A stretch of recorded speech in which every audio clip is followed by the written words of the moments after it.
brightest witch of her age died on a Tuesday and woke up on a Thursday 11 years earlier, lying in a bedroom covered in wallpaper she had picked out when she was 7.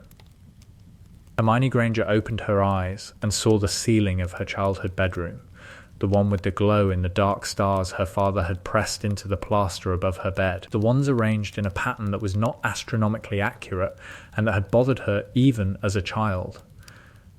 She was looking at those stars. She was also remembering the Battle of Hogwarts, the curse that had hit her in the corridor outside the Great Hall, the green light, the falling, the very specific and unhurried experience of dying while thinking about a potions essay she had never finished. She sat up. Her hands were small. Her hair was enormous. The clock on the bedside table said it was 7:15 in the morning, and the calendar on the wall said it was July the 31st, 1991, and on the floor beside her bed was a letter addressed in green ink to Miss H. Granger, and the letter was from Hogwarts, and the letter had arrived yesterday, and the letter was inviting her to attend a school for witchcraft and wizardry, and Hermione Granger was 11 years old and she knew everything. She knew everything because she had already lived it. All of it. 7 years of Hogwarts, the troll in the bathroom, the basilisk in the chamber, the time turner and the hippogriff and the godfather who wasn't a murderer, the Tri-Wizard tournament and the graveyard and the boy who came back holding a dead classmate's body, the ministry and the prophecy and the war, the tent in the forest, the vault beneath Gringotts, the room of requirement on fire, the battle, the corridor, the curse. She knew the names of the dead. She knew which Horcruxes existed and where they were hidden. She knew that Peter Pettigrew was a rat sleeping in a boy's pocket in Devon. She knew that Sirius Black was innocent in Azkaban. She knew that the Defense Against the Dark Arts teacher who would greet her in September had Lord Voldemort growing out of the back of his skull. She knew that the kindly, twinkling headmaster was planning to raise a boy like a lamb for slaughter, because the boy carried a fragment of a Dark Lord's soul behind his scar, and the fragment had to die, and the boy had to die with it. She knew all of this, and she was 11, and her mother was calling her down to breakfast. Tonight we are following what happens when the person who knows the most arrives at the beginning, carrying the weight of an ending she has already lived. Settle in, let the castle close around you, and let's find out whether knowing the future is a gift or a curse, and whether Hermione Granger can rewrite a story she has already read. Hermione went downstairs. Her parents were in the kitchen. Her father was reading the newspaper and her mother was making toast, and the kitchen smelled like coffee and strawberry jam and the particular clean suburban morning smell of a house where nothing magical had ever happened. "Morning, sweetheart," her mother said. Hermione looked at her mother. Jean Granger. Dentist, the woman who, in another timeline, Hermione had obliviated and sent to Australia with a false name and false memories because the war was coming and Hermione could not protect her parents and fight Voldemort at the same time. Her mother was 41. Her mother was alive. Her mother was making toast. "Morning, Mum," Hermione said, and her voice was high and thin, the voice of an 11-year-old girl, and the sound of it was so wrong that she had to grip the edge of the table to keep her hands from shaking. "Are you all right? You look pale." "I'm fine. Just excited about the letter."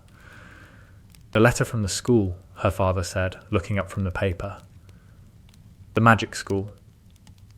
"Hogwarts," Hermione said. "Hogwarts School of Witchcraft and Wizardry. We're going to visit Diagon Alley today," her mother said. "Professor McGonagall arranged it. A guide is meeting us at a pub called the Leaky Cauldron at 10. "I know," Hermione said. "And then?" Catching herself. "I mean, I read the information packet. It mentioned Diagon Alley." She ate her toast. The toast tasted like toast. The strawberry jam tasted like strawberry jam. Everything was ordinary and correct and real, and Hermione Granger sat at the kitchen table of her childhood home and ate breakfast with her living parents, and tried very hard not to cry into the jam. The visit to Diagon Alley was exactly as she remembered it, which was disorienting in the way that dreaming a place and then walking through it was disorienting.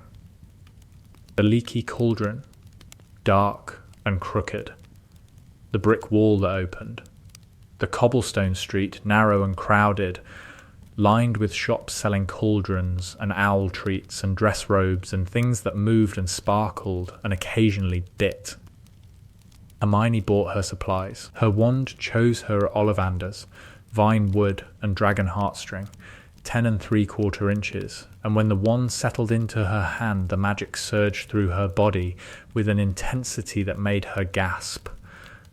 Because the body was 11, but the magic remembered being 18, remembered being trained, remembered dueling Death Eaters in the corridors of Hogwarts, and the wand felt the mismatch, and the wand liked it.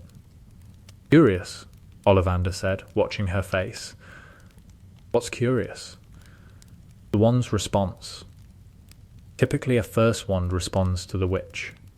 This wand responded to the magic. "Your magic is, if you'll forgive me, considerably more developed than I would expect from a child who has never used a wand." "I've been reading ahead," Hermione said. Ollivander looked at her with those pale, luminous eyes that saw things other people didn't, and Hermione looked back with the steady gaze of a woman who had survived a war, and the looking lasted 3 seconds too long. And then Ollivander wrapped the wand in brown paper and said, 7 galleons. And the moment passed.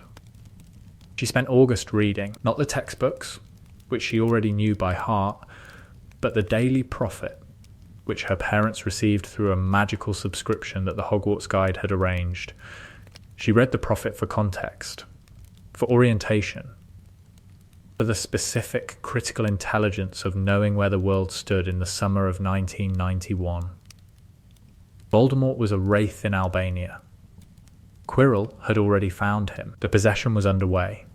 In 4 weeks, Quirrell would arrive at Hogwarts with a Dark Lord under his turban, and the Philosopher's Stone would be waiting behind Fluffy's trapdoor, and Harry Potter would be rescued from a cupboard under the stairs by a half-giant with a birthday cake, and the entire machinery of destiny would begin turning. Hermione could stop it. She could write to Dumbledore right now. She could tell him about Quirrell. She could tell him about the Horcruxes. She could tell him about Snape's loyalty, about Pettigrew, about Sirius, about the diary in Malfoy's study, about the locket in Grimmauld Place, about the cup in the Lestrange vault, about the diadem in the Room of Requirement, about the ring in the Gaunt shack, about the snake, about the boy. She could tell him everything. She did not tell him everything. She did not tell him because she had spent the first week of August thinking very carefully about what would happen if she told Dumbledore the future, and the thinking had produced a conclusion that was uncomfortable and correct. Dumbledore would believe her. Dumbledore would act on the information. Dumbledore would begin the Horcrux hunt immediately, years ahead of schedule, and the hunt would proceed without Harry, because Harry was 11 and did not need to be involved. And Harry did need to be involved. Harry needed to face Voldemort. Not because destiny required it, not because prophecy demanded it, but because Harry Potter, untested, unprepared, flung against impossible odds by adults who should have known better, had risen to meet every challenge and had become, through the meeting, the person capable of ending Voldemort. The person who walked into the forest. The person who chose to die so that others could live. The person whose specific, irreplaceable quality of courage, born from years of being tested, could not be replicated by an adult solving the problem before Harry had the chance to grow. Hermione could not make Harry into that person by protecting him from everything that made him who he was. She could not shortcut the journey. She could smooth it. She could cushion the worst blows. She could save the people who didn't need to die. But she could not remove Harry from his own story. The The realization was terrible. The realization meant that Hermione, who knew the future, was going to allow some of the future to happen. She was going to allow Harry to suffer, selectively, strategically, in the service of an outcome she had already seen work. She was going to play a version of Dumbledore's game. The game she had hated Dumbledore for playing. The game of allowing a child to walk into danger because that walk was necessary. She hated herself for it. She also could not think of a better plan. So she made a list. On a piece of Muggle notebook paper, in pencil, in a code she had invented when she was 9, she wrote things to prevent, things to allow, things to change. The list was long. The list would guide the next 7 years. The list was the map of a woman who had already walked the road and who was now walking it again, carrying a lamp this time, illuminating the parts that had been darkest. She burnt the list when she finished memorizing it. September the 1st arrived.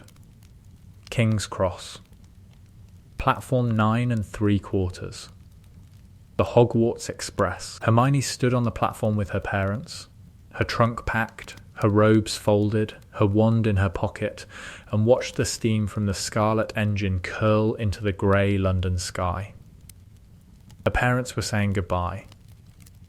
Her mother was not crying, because Jean Granger did not cry in public, but Jean Granger's hands were trembling, and Hermione hugged her mother and pressed her face against her mother's coat and breathed in the smell of dental office, antiseptic, and Chanel No. 5 and home.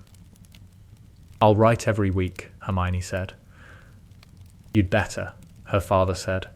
"And if anyone gives you trouble, tell a teacher." "I will." "And eat properly. You always forget to eat when you're reading." "I'll eat, and Hermione, darling, try to make friends. I know school is about learning, but it's also about, people. I know. Dad, she knew. She knew about people. She knew about the 2 specific people she was going to find on this train, the 2 people she had loved and lost and was about to meet for the first time again, and meeting them was going to be the hardest thing she had done since dying. Hermione boarded the train. She found a compartment. She sat by the window and watched the platform slide away, and then she went looking for Neville Longbottom's toad, because that was how it had started the first time, and the way it started was important. She found Neville in the corridor, round-faced and anxious, asking if anyone had seen a toad called Trevor. "I'll help you look," Hermione said. "I'm Hermione Granger." "Neville Longbottom," Neville said, and Hermione looked at the boy who would lead Dumbledore's army, who would pull the sword of Gryffindor from the Sorting Hat, who would kill the snake, and the looking was, she thought, what it must feel like for a parent to see a photograph of their child as a baby, knowing everything the baby would become and unable to say any of it. "Nice to meet you, Neville." They searched the train. They opened compartment doors. And in the 3rd compartment, Hermione found Harry Potter and Ron Weasley, sitting together, surrounded by sweets, and the world tilted on its axis, and Hermione had to grab the door frame to steady herself. Harry was small. Harry was so small, thin, glasses too big for his face, wearing Dudley's old clothes, holding a chocolate frog with the particular, wondering expression of a child experiencing magic for the first time. Beside him, Ron Weasley was red-haired and freckled and had a smudge of chocolate on his nose and was in the middle of saying something about Quidditch that Hermione could not hear because her ears were ringing. "Has anyone seen a toad?" Hermione said. Her voice was steady. Her voice was perfectly steady because she had practiced this, lying in bed in her childhood bedroom, rehearsing the first meeting, training herself to sound like an 11-year-old who had never met Harry Potter. "A boy named Neville's lost one." "No," Ron said. "Haven't seen a toad." "Oh, are you doing magic?" "Let's see then." She played the part. She was bossy. She was annoying. She corrected Ron's spell technique, because that was what 11-year-old Hermione had done the first time, and the correction was important because it had made Ron dislike her, and the disliking had led to the troll, and the troll had made them friends, and the friendship was the point. she left the compartment. She stood in the corridor and pressed her back against the wall and breathed. Harry, Ron, alive, 11, strangers. The strangest part was not seeing them young. The strangest part was the absence. The absence of recognition. The absence of history. They didn't know her. They didn't know that she had spent 7 years beside them, had bled beside them, had fought beside them, had carried them and been carried by them through things that no child should experience. They didn't know that she loved them. They were 11 years old and eating chocolate frogs, and the only thing they knew about Hermione Granger was that she was annoying. She was going to have to earn them again. From scratch. Without the troll, without the shared danger, without the crucible that had forged the friendship the first time. Or she could let the troll happen. The thought was cold. The thought was Dumbledore's thought, the calculated allowance of danger in service of a greater outcome. The troll was dangerous, but the troll was survivable, and the troll had produced the friendship that had saved the wizarding world. Hermione added troll to the mental list of things to allow. The sorting happened. The hat touched her head and was quiet for a long time. Well, the hat said inside her mind. This is unusual. Brought me into Gryffindor. You have been here before. I need to be in Gryffindor. I can see why. I can see all of it. The war. The loss. The returning. The memories are, if you'll forgive me, rather a lot for a hat to process. Gryffindor, please. Oh, you belong in Gryffindor. That was never in question. The courage required to live a life you've already lost. The courage to walk back into the fire knowing how badly it burns. There's no other house for that. Thank you. One observation, Miss Granger. The last time you were brave because you had to be. This time you are brave because you choose to be. The choosing is harder. I know. Gryffindor, the hat shouted. The table cheered. Hermione walked to the Gryffindor bench and sat down and watched Harry Potter be sorted, the small boy with the scar walking to the stool, the hat deliberating, the shout, and the table erupting. Harry sat down near her. He was grinning, the wide grin of a boy who had been told for the first time in his life that he belonged somewhere. Hi, Harry said. Hello, Hermione said. Welcome to Gryffindor. That night, in the Gryffindor girls' dormitory, in the four-poster bed with the scarlet curtains, Hermione lay awake and listened to the castle breathe. Because the castle did breathe. The castle made sounds at night, soft sounds, the sounds of a building that was alive in a way that buildings were not supposed to be alive, the creak of staircases shifting, the murmur of portraits talking in their sleep, the distant, irregular pulse of magic running through the stone like blood through veins. Hermione knew these sounds. She had heard them for 7 years. She had fallen asleep to them 1,000 times. The sounds were home. She was home. And she was going to save everyone. The saving began with patience, which was not Hermione's strongest quality. She could not rush. She could not arrive at Hogwarts and immediately begin dismantling Voldemort's Horcrux network, because an 11-year-old muggle born who knew about Horcruxes would raise questions that Hermione could not answer without revealing the truth, and the truth was too large and too strange and too dangerous to reveal to anyone. So she waited. She attended classes. She answered questions. She performed magic that was, by any reasonable standard, impossible for a first year, and she had to learn to hold back, to deliberately cast spells at a level appropriate for her age, to be excellent without being inexplicable. The holding back was difficult. Her body was 11, but her magical knowledge was 18, and the knowledge leaked.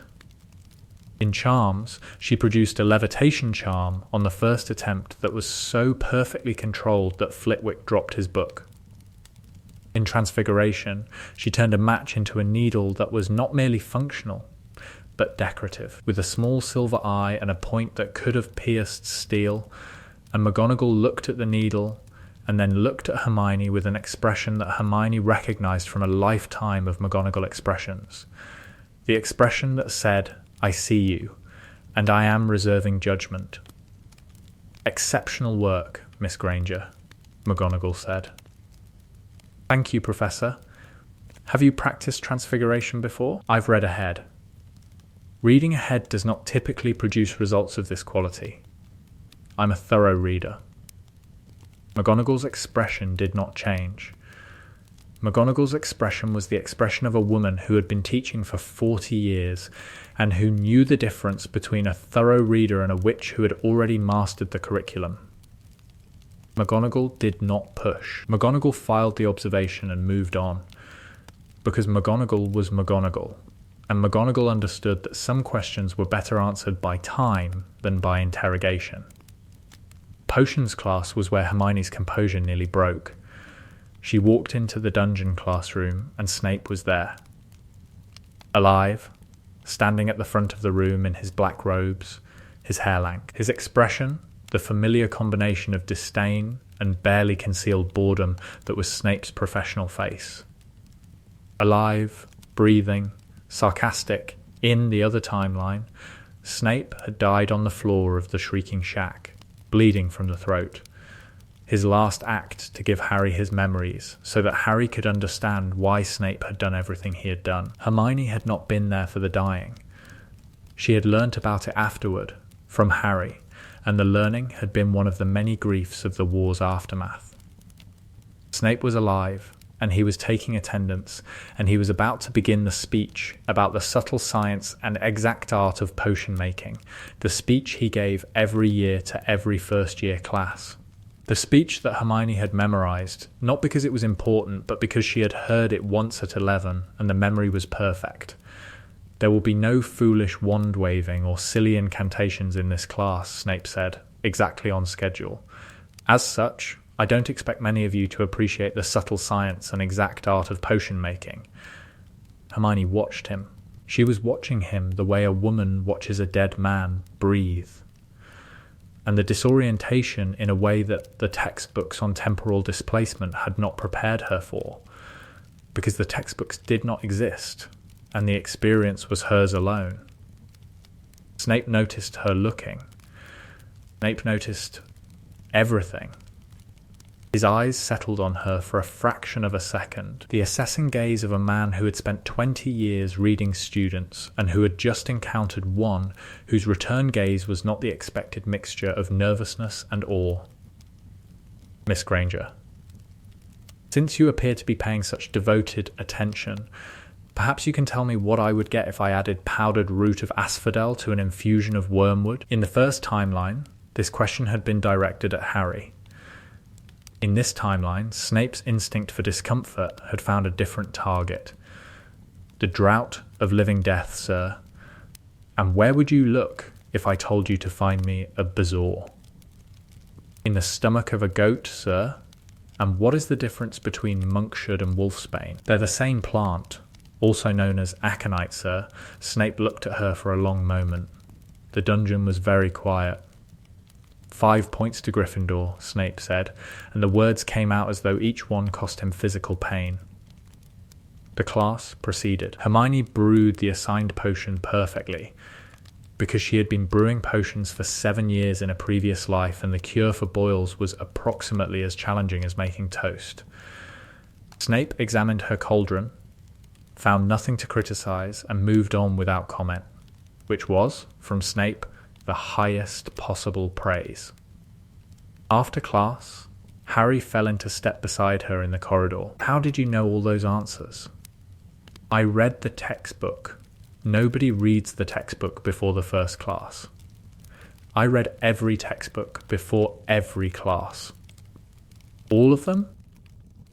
"All of them. Several times. I find preparation reduces anxiety."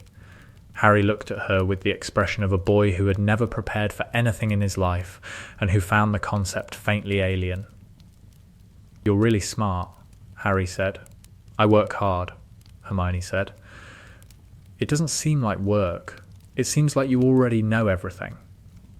The observation was too close to the truth. Hermione changed the subject by asking about Quidditch, which was the conversational equivalent of throwing a ball for a dog, effective, reliable, and guaranteed to redirect attention.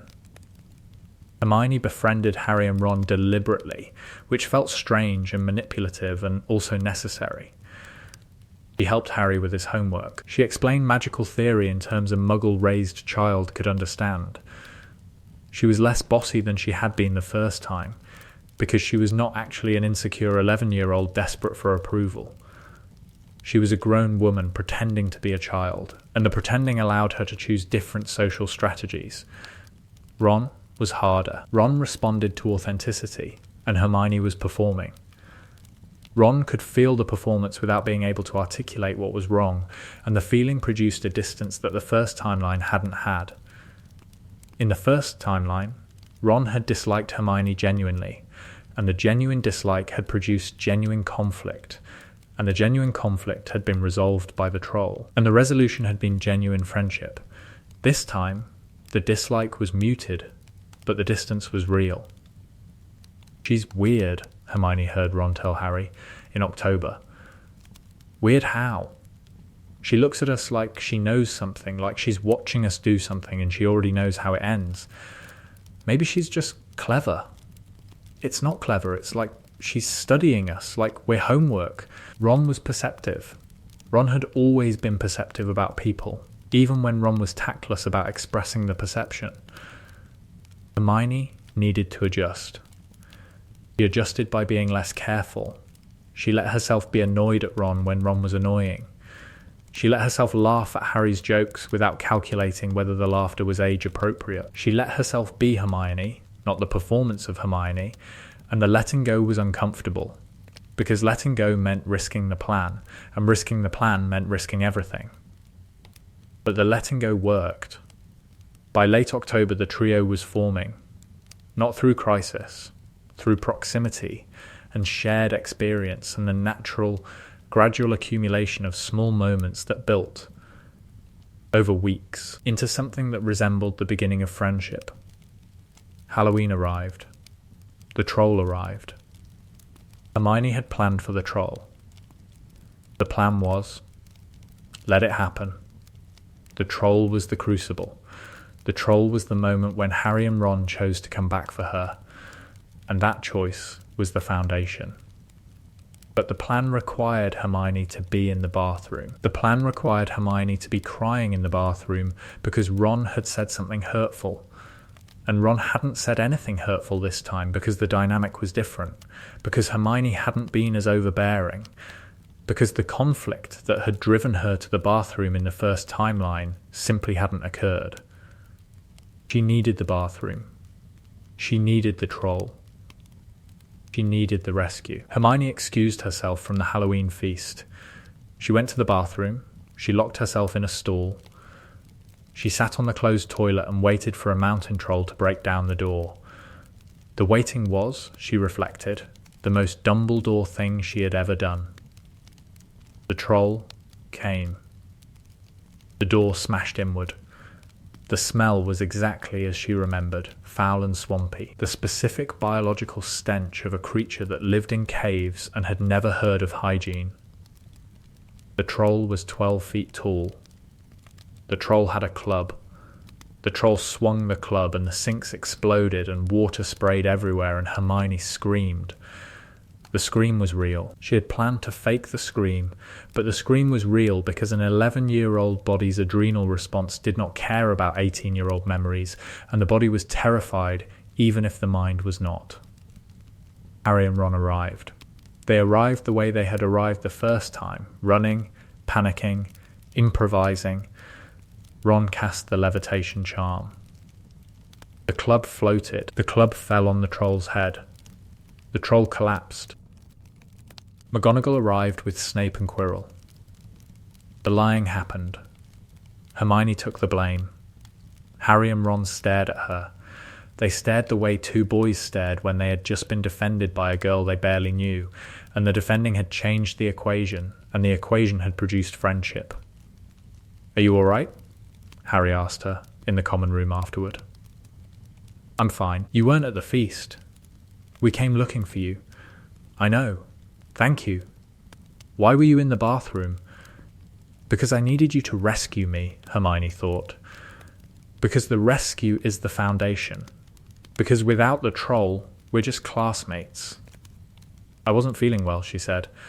I went to the bathroom before the feast. The troll came in while I was there. Harry accepted this. Ron accepted this. The friendship solidified. The trio formed. And Hermione Granger, who had engineered her own rescue from a mountain troll through strategic bathroom placement, went to bed that night feeling exactly like Dumbledore, which was the worst feeling she had ever experienced. November and December passed in a haze of classes and homework and the slow, careful navigation of a first year Hermione had already completed. She helped Harry discover Fluffy. She helped Ron with his homework. She observed Snape and Quirrell and the Philosopher's Stone situation with the calm awareness of someone who already knew the ending. The Philosopher's Stone situation was the first test. Hermione knew what was going to happen. She knew Harry was going to go through the trapdoor. She knew Harry was going to face Quirrell. She knew Harry was going to survive because of the protection his mother's sacrifice had left in his blood. She also knew she could prevent it. She could tell Dumbledore about Quirrell. Right now. One conversation, and the entire crisis vanished. But the crisis was Harry's first confrontation with Voldemort. The crisis was where Harry learned he could resist.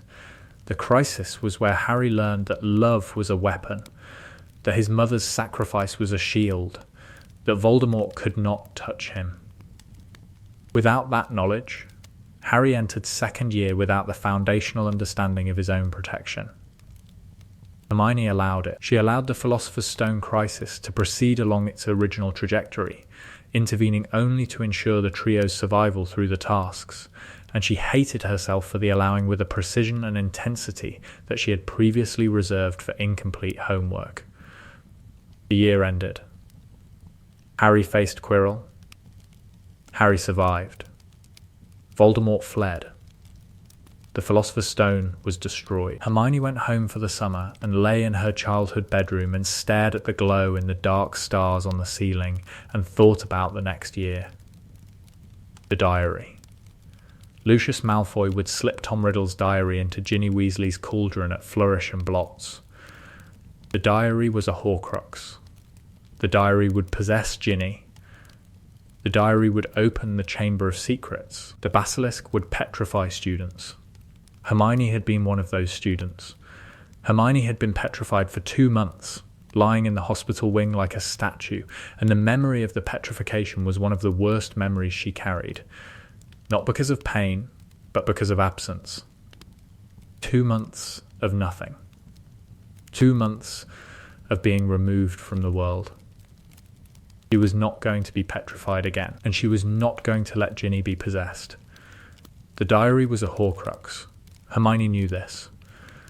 Hermione also knew that destroying a Horcrux required extraordinary means, basilisk venom or fiend fire, and she had access to neither.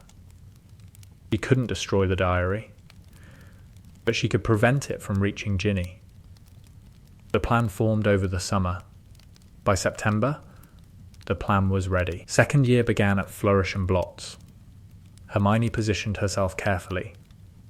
She knew the moment. She knew the bookshop, the crowd, the confrontation between Arthur Weasley and Lucius Malfoy, the scuffle, the moment when Malfoy would slip the diary into Ginny's cauldron. She did not prevent the scuffle. She prevented the cauldron. It was simple. While the adults argued and the children watched and the bookshop staff looked on in horror, Hermione moved Ginny's cauldron. Picked it up, set it behind the counter, asked the shopkeeper to hold it. When Malfoy reached for the cauldron to slip the diary inside, the cauldron was not there. Malfoy paused. A flicker of confusion crossed his face, replaced immediately by the habitual sneer.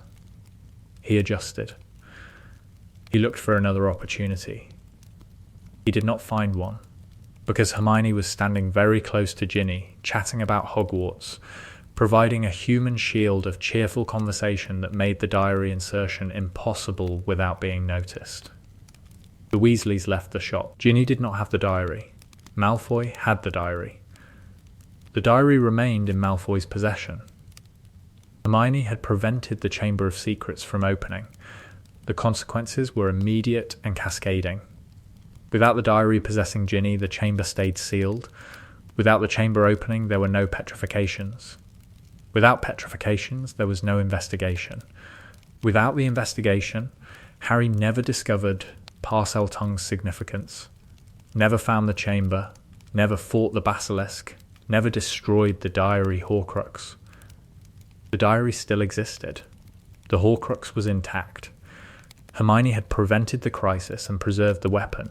She had also prevented Harry from obtaining the basilisk fang that destroyed the diary. She had prevented Fawkes from delivering the sorting hat.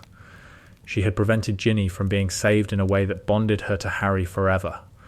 She had changed 100 small things whose larger consequences she could not fully predict. Second year at Hogwarts was, as a result, unremarkable. Lockhart was still the defence teacher, still incompetent, still a fraud, and Hermione had to sit through his classes knowing that the man's only genuine magical skill was the memory charm, and that his career was built on stolen stories and obliviated heroes. She did not expose Lockhart.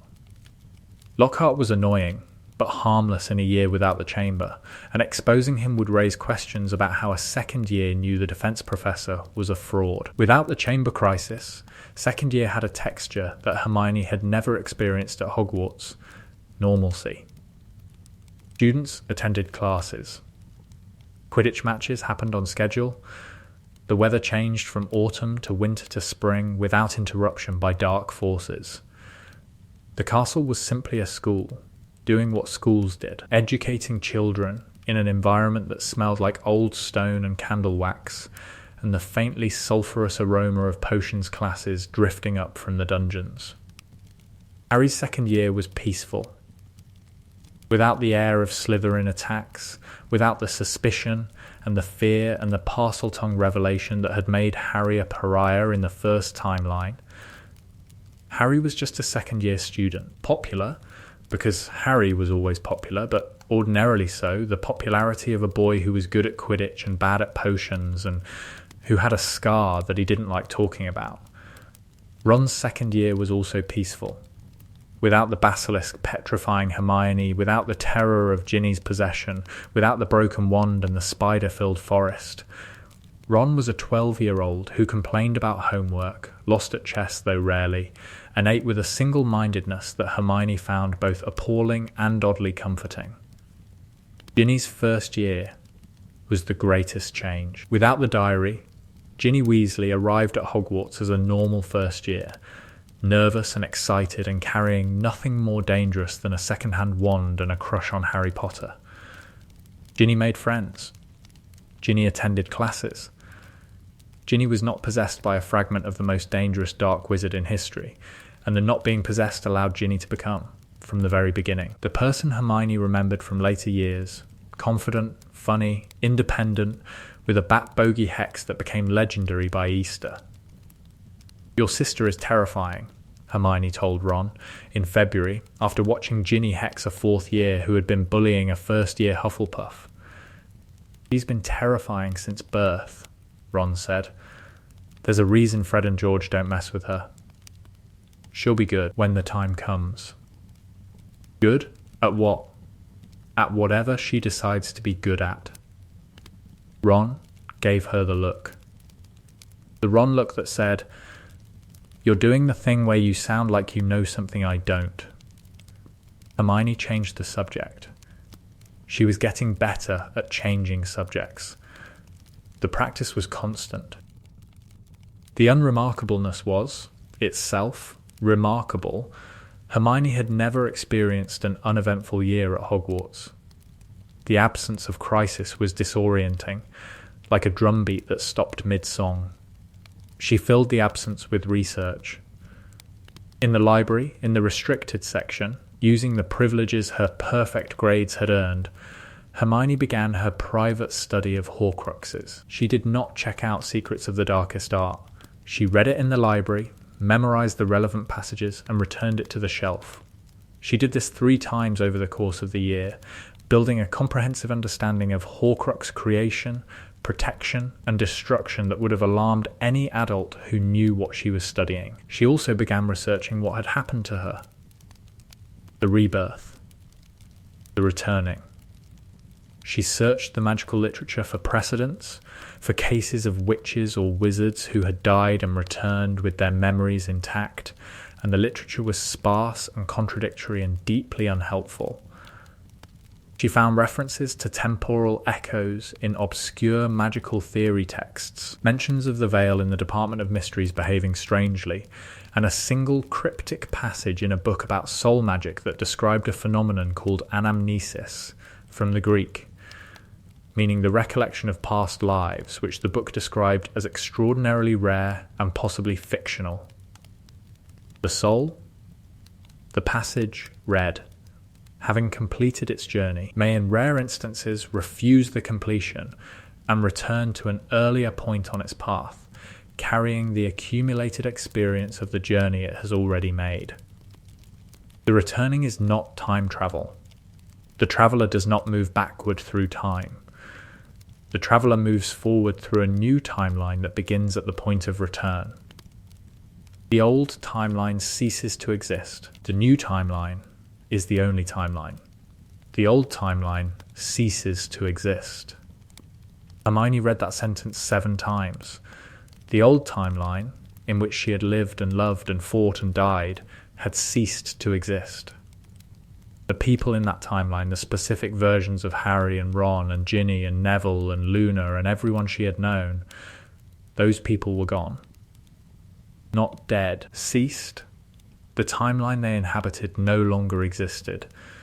She was not saving the people she had lost. She was building new versions of those people in a new timeline that she was actively reshaping. The Ron she was befriending was not the Ron she had loved. The Harry she was guiding was not the Harry who had walked into the forest. They were new, different, shaped by a different set of experiences because Hermione was intervening, and the interventions were changing everything.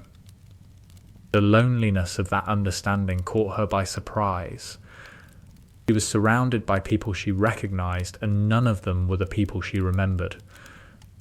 The faces were the same.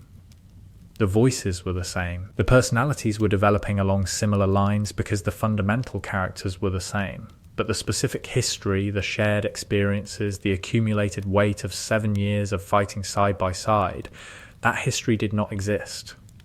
That history had ceased.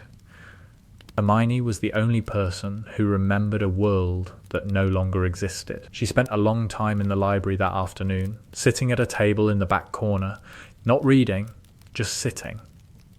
The library smelled like old paper and leather bindings and the faint, sweet smell of the restricted section's preservation charms. Rain tapped against the high windows. The afternoon light was grey and gentle. She was 12. She was also, in every way that mattered, alone. The loneliness became her companion through second year. She carried it the way you carried a heavy book in your bag, always present, weighing on the shoulder, impossible to set down, because the book was part of you, and the setting down would mean forgetting what you had read. She did not set it down. She carried it to classes, and to meals, and to the common room, where she sat by the fire and helped Harry with his potions homework, and argued with Ron about Quidditch, and the weight was invisible because Hermione Granger had always been intense and serious and slightly apart, and the 12-year-old version of that intensity was indistinguishable from the grief-stricken version. Ron noticed, sometimes Ron, who was perceptive about people in ways he never got credit for, sometimes looked at Hermione with an expression that said he could see something wrong but could not identify what. "You do this thing," Ron told her, in March. They were in the common room. Harry was at Quidditch practice. The fire was low. "What thing?" You look at people like you're remembering something, not like you're seeing them, like you're remembering them. I'm looking at you right now. Yeah, but you're looking at me like you're also seeing someone else, someone who looks like me but isn't. Hermione's breath caught, involuntary and obvious, and Ron saw it, and Ron's expression shifted from curious to concerned. Are you all right, Hermione? I'm fine. You're not fine. You've been not fine all year. You pretend to be fine, and you're very good at it, but you're not. Ron, you don't have to tell me what it is. I want you to know that I can see it, whatever it is. Hermione looked at Ron Weasley, 12 years old, sitting cross-legged on the common room rug with chocolate on his sleeve and his chest set beside him and his face open and concerned, and she thought about the Ron she had lost, the Ron who had come back through the darkness in the Forest of Dean, the Ron who had destroyed a Horcrux and kissed her in the middle of a battle, and this Ron was not that Ron and would never be that Ron, because that Ron had ceased to exist along with the timeline that produced him. Thank you, she said. For what? For seeing. Ron shrugged. I'm not as thick as people think. I know you're not. Don't tell anyone. I've got a reputation. She laughed, and the genuineness of the laughter surprised her because she had not genuinely laughed in months, and the surprise made her laugh harder, and Ron grinned, and the grin was so exactly Ron, so perfectly and specifically the grin she remembered, that the laughing turned to something else and she had to excuse herself and go upstairs. She cried in the dormitory. She cried for the Ron who had ceased, and for the Ron who was here, and for the distance between them that she could feel but could not explain, and it was the first honest thing she had done since arriving at Hogwarts. Third year began with Sirius. Hermione knew that Sirius Black was innocent. Hermione knew that Peter Pettigrew was alive, hiding as scabbers in Ron's pocket. Hermione knew that Sirius would escape Azkaban and come to Hogwarts, and that the year would end with Sirius's innocence unproven and Pettigrew's escape and 12 more years of Sirius's life wasted. She was not going to let that happen. The question was timing. If she revealed Pettigrew too early, the reveal lacked context. If she revealed him too late, Sirius suffered unnecessarily. The optimal moment was after Sirius escaped, when the wizarding world was focused on Black and the narrative of his guilt, and the reveal of Pettigrew would be maximally dramatic and maximally undeniable.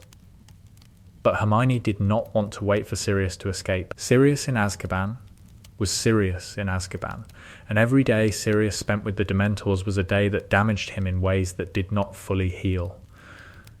She decided to act early.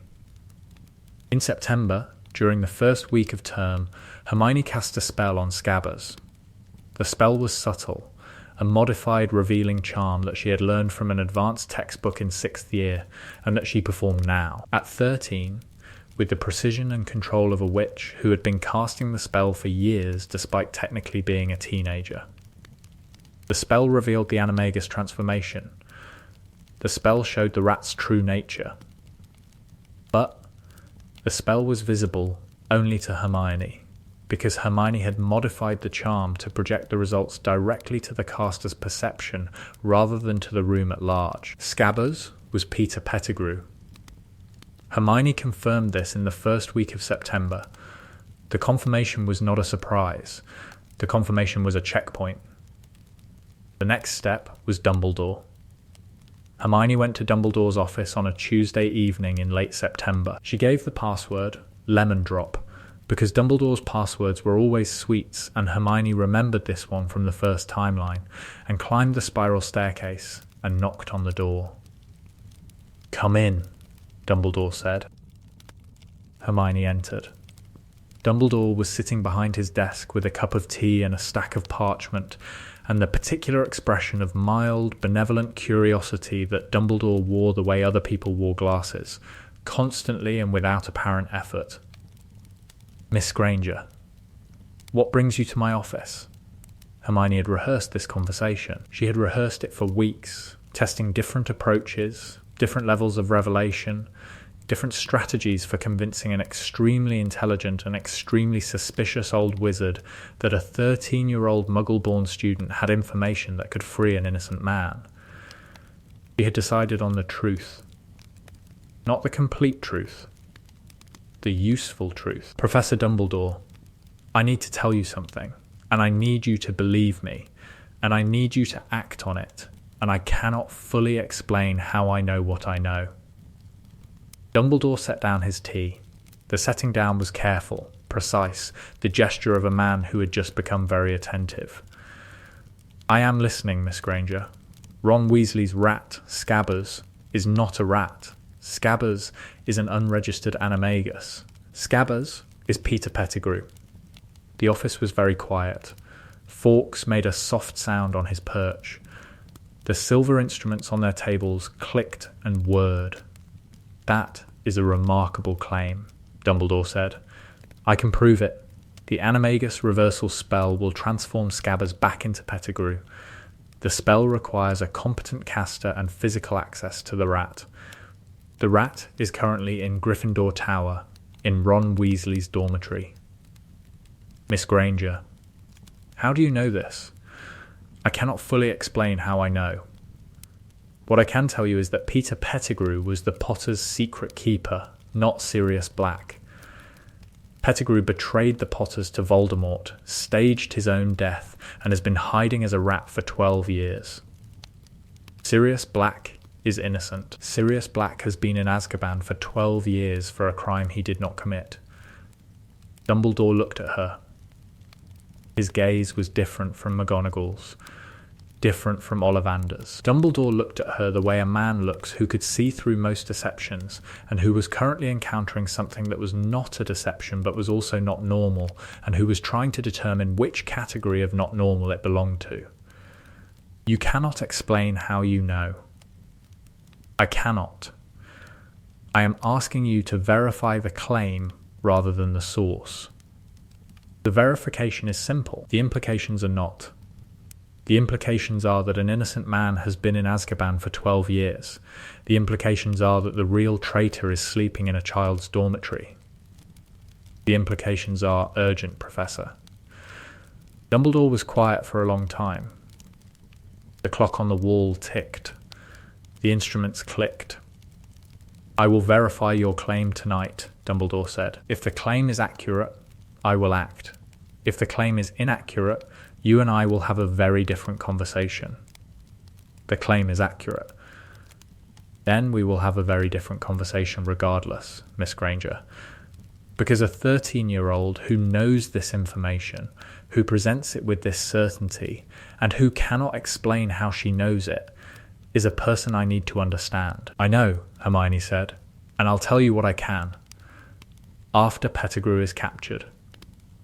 After Pettigrew is captured, Dumbledore agreed. You have my word. Pettigrew was captured that night. Dumbledore came to Gryffindor Tower with McGonagall and Snape, woke Ron, asked to see the rat, and cast the animagus reversal spell. Scabbers transformed into Peter Pettigrew, a small, balding, watery-eyed man who screamed and tried to run and was stunned by McGonagall before he reached the door. Ron stared at the unconscious man on his dormitory floor. The man was small and balding and wearing the tattered remains of what might once have been robes, and the man was lying on the rug next to Ron's bed, in the space where Scabbers' cage usually sat. And the cage was empty, because the thing in the cage was the thing on the floor. That was my rat, Ron said. His voice was very small. That was Peter Pettigrew, Dumbledore said. I've had that rat for 3 years. Percy had him before me. That's years of he slept on my pillow, he was in my pocket, I took him into the bathroom.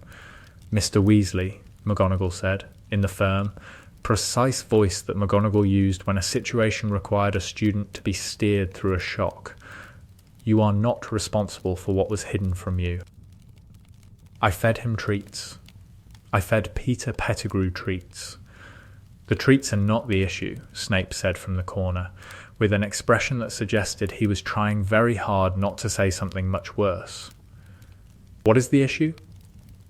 The issue is that an unregistered animagus and convicted Death Eater has been living in a children's dormitory for 3 years, McGonagall said. The issue is not the treats. I feel like the treats are a little bit the issue, Ron said. Dean and Seamus and Neville were awake by now, standing at the edges of the dormitory in their pyjamas, looking at the unconscious man on the floor with expressions ranging from horrified, in Neville's case, to deeply confused, in Dean's, to already composing the story he was going to tell at breakfast, in Seamus's. Hermione stood in the doorway. She had followed Dumbledore to the tower, had been present when the reversal spell was cast, had watched the rat become a man with the calm of someone who had known for 3 years exactly what was sleeping in that cage. The calm was the hardest part of this, not the planning or the waiting or the secret keeping. The calm, the ability to stand in a room and watch something happen that she had known was going to happen and respond with the appropriate surprise and concern and confusion, when inside she felt only relief. Relief that it was done. Relief that Pettigrew was caught. Relief that the chain of events she had set in motion with a conversation in Dumbledore's office had produced the result she intended. Relief followed, and then guilt, because the satisfaction she felt was the satisfaction of a manipulator, of a plan executed, and the feeling was uncomfortably close to what she imagined Dumbledore felt when his plans worked, and Hermione did not want to feel like Dumbledore. Hermione wanted to feel like Hermione. The distinction between the two was becoming increasingly difficult to maintain. "That was my rat," Ron said. "That was Peter Pettigrew," Dumbledore said. "That was my rat. I slept with that. I fed that. I let that sleep on my pillow." "Ron?" Harry said. Harry, who had been woken by the commotion, who was standing in his pyjamas looking at the unconscious man and trying to understand what was happening. "Ron, what's going on?" "Harry," Dumbledore said gently. "I think you should sit down." Dumbledore told Harry about the secret keeper, about Pettigrew's betrayal, about Sirius's innocence. Dumbledore told it gently, carefully, in the late-night quiet of a dormitory that smelled like boys' socks and chocolate frog wrappers, and Harry listened with an expression that Hermione recognized from the first timeline, the expression that meant Harry was processing something too large for his current emotional capacity and was going to need several days to finish processing. "Sirius is innocent," Harry said. "Sirius Black was wrongly imprisoned. Yes, Sirius is my godfather. Yes. And this man, Pettigrew, is the reason my parents are dead. Pettigrew betrayed your parents' location to Voldemort." Yes. Harry was quiet. The dormitory was quiet. Outside, the September wind pushed rain against the tower windows, and the sound of the rain was the only sound. "Can I meet Sirius?" Harry asked. "When Sirius is released from Azkaban and has had time to recover, yes, you can meet him."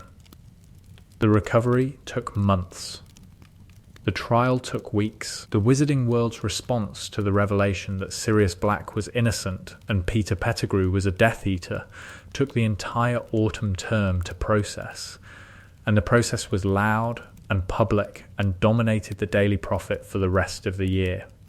Lupin arrived at Hogwarts in September, and Hermione had to sit through the first defense lesson, knowing that the man at the front of the classroom was a werewolf, a marauder, one of Harry's parents' best friends, and, in the first timeline, one of the dead. Lupin taught the boggart lesson. The boggart rattled in the wardrobe, and Lupin gave his speech about fear and laughter, and the particular magic of facing the thing you feared most and making it ridiculous. When it was Hermione's turn, the boggart did not become Professor McGonagall announcing that she had failed everything. The boggart did not become a fear of academic failure, because academic failure was no longer Hermione's deepest fear. Academic failure was not even in her top 10. The boggart became a corridor. A Hogwarts corridor, stone-walled, torch-lit with spellfire reflecting off the walls and a green light approaching from the far end. The boggart became the moment of her death. Hermione raised her wand. Ridiculous. The corridor turned into a garden. The green light became a firefly. The spell fire became sparklers, the kind Muggle children held on bonfire night. Very good, Miss Granger, Lupin said, but his expression was troubled, because the boggart had shown a Hogwarts corridor in a state of battle, and Lupin was experienced enough to recognise what a battle looked like, and a 13-year-old girl whose deepest fear was a battle inside Hogwarts was a 13-year-old girl with information that Lupin did not have. Lupin did not ask. Lupin was better than most adults at recognising when a student needed space rather than interrogation. But Lupin watched Hermione more carefully after that, the way Lupin watched Harry, with the particular attention of a man who recognised damage when he saw it, and who wanted to help, but who understood that some damage required the damaged person to ask for help rather than have it imposed. Hermione did not ask for help. Hermione did not need help. Hermione needed the corridor to stop appearing in her dreams, and the stopping required time, not intervention. The corridor dreams faded by December. They were replaced by dreams about the common room. The warm common room with the fire crackling and Harry and Ron arguing about Quidditch and the sound of rain against the tower windows. The warm dreams were better. The warm dreams were the new timeline asserting itself over the old, the living memories gradually outweighing the dead ones. Sirius was released in November. Sirius was thin and hollow-eyed, and his laughter sounded like a dog barking, and he flinched at sudden movements, and he looked at Harry with an intensity that was almost painful to witness, the intensity of a man seeing the face of his dead best friend in the face of a 13-year-old boy. "You look like James," Sirius said. The first time they met. Christmas at the Burrow, arranged by Dumbledore, supervised by Lupin, attended by a crowd of Weasleys and a handful of Order members, and one Hermione Granger, who stood at the back of the kitchen and watched a godfather meet his godson, and tried very hard not to think about the last time she had seen Sirius Black alive, falling through the veil in the Department of Mysteries, disappearing. "Everyone says that," Harry said. "You've got your mum's eyes. Everyone says that too." Sirius laughed. The dog bark laugh. "I bet they do." He looked at Harry, really looked, and his eyes were bright and wet, and he was holding Harry's shoulders as if Harry might disappear. "I'm going to be better," Sirius said. "I'm going to be the godfather James wanted me to be. I know I've missed. I know 12 years is. It's okay," Harry said. "It's not okay. But it will be." Hermione watched from the kitchen doorway. The scene was warm and good and right, and the warmth was her doing, and the rightness was her doing, and the doing felt for the first time like the correct use of her impossible knowledge. She had saved Sirius. 12 years early, without the Shrieking Shack, without the Time Turner, without the desperate midnight rescue that had nearly killed them all in the first timeline. She had changed the story. And the story was, so far better, Dumbledore called Hermione to his office in January. "Miss Granger, you owe me a conversation. I know, I have verified Pettigrew's identity. I have reviewed the evidence. Sirius Black is free. Everything you told me was accurate. Now I need to understand how." Hermione had prepared for this. She had spent 3 months deciding how much to reveal.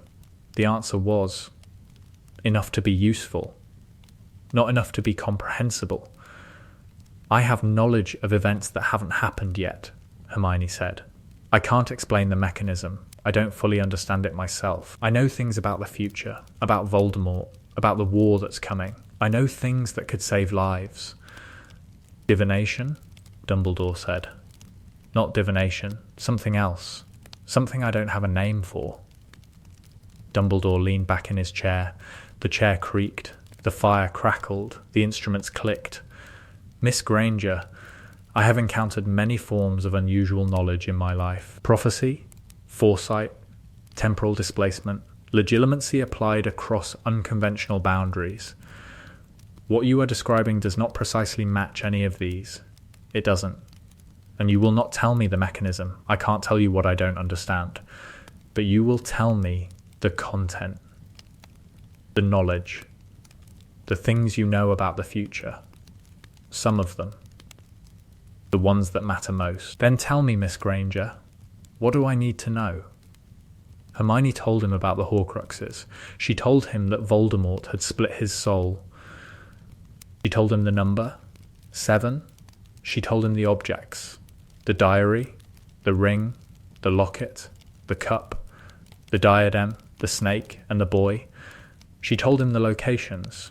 She told him the protections. She told him about Harry. Harry is a Horcrux, she said. And the words fell into the quiet office like stones into water. Dumbledore was very still. The fragment of Voldemort's soul in Harry's scar is a Horcrux. It was created accidentally when Voldemort tried to kill Harry as a baby. The fragment must be destroyed for Voldemort to become mortal. The destruction of the fragment requires Harry's death. In the version of events I know about, Harry walked voluntarily into the forest and allowed Voldemort to kill him. The killing curse destroyed the Horcrux fragment. Harry survived because of the connection between the wands, the priori incantatem effect, it's complicated. Harry survived. The Horcrux was destroyed. Voldemort became mortal. Harry survived. But Harry had to die first. Harry had to choose to die. The choosing was essential. Dumbledore looked at her across the desk. The firelight moved on his face. His eyes were very blue and very old and very, very tired. You know a great deal, Miss Granger. I know too much. That is a condition I am familiar with. He paused. You are asking me to believe that a 13-year-old student has comprehensive knowledge of the Dark Lord's soul architecture and the complete future of this war. I'm asking you to verify what I've told you. The way you verified Pettigrew. The verification of a rat in a dormitory is considerably simpler than the verification of Horcrux theory. The ring is in the Gaunt Shack in Little Hangleton. You can find it. You can verify the Horcrux enchantment on it. But Professor, do not put the ring on. The ring carries a curse.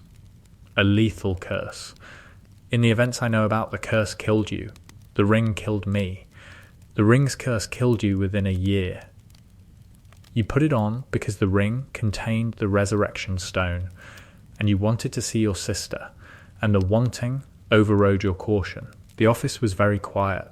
The fire had burned low. The instruments had stopped clicking, as though they were listening. You know about Ariana, Dumbledore said. I know about Ariana. I know about Grindelwald. I know about the jewel and the guilt and the years of carrying it. You know a great deal about my personal history. I know a great deal about everyone's personal history. It is not a comfortable condition. Dumbledore stood. He walked to the window. He looked out at the grounds, dark and rain-washed. The lake a black mirror reflecting nothing. I will find the ring, he said. I will not put it on. I will verify the Horcrux enchantment. And then, Miss Granger, you and I will have many more conversations. I know, Hermione said. I've been planning for them. I suspect you have been planning for a great deal. Since July of 91. Since July of 91. When you received your Hogwarts letter. When I received my Hogwarts letter. For the second time.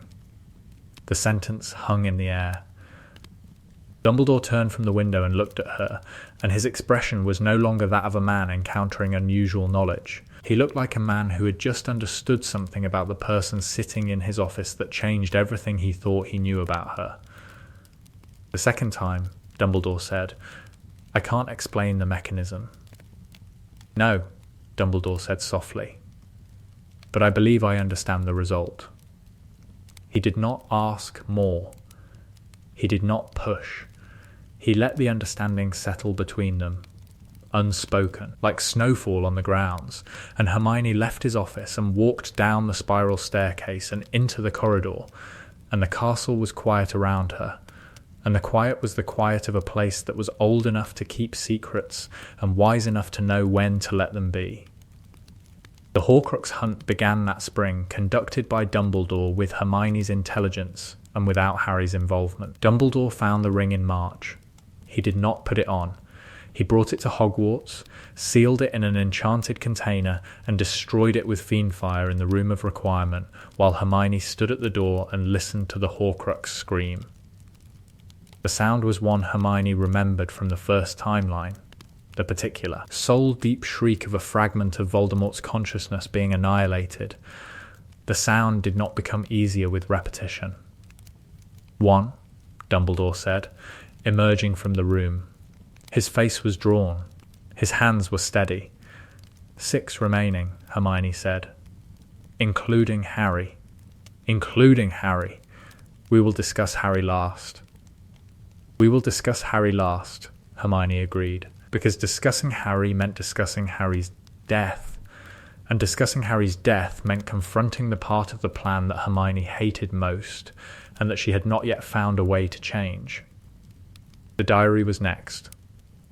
The diary was still in Malfoy's possession, because Hermione had prevented its deployment in second year. Retrieving the diary from Malfoy Manor required either Dumbledore confronting Lucius directly, which would reveal the Horcrux hunt to Voldemort's allies, or a subtler approach.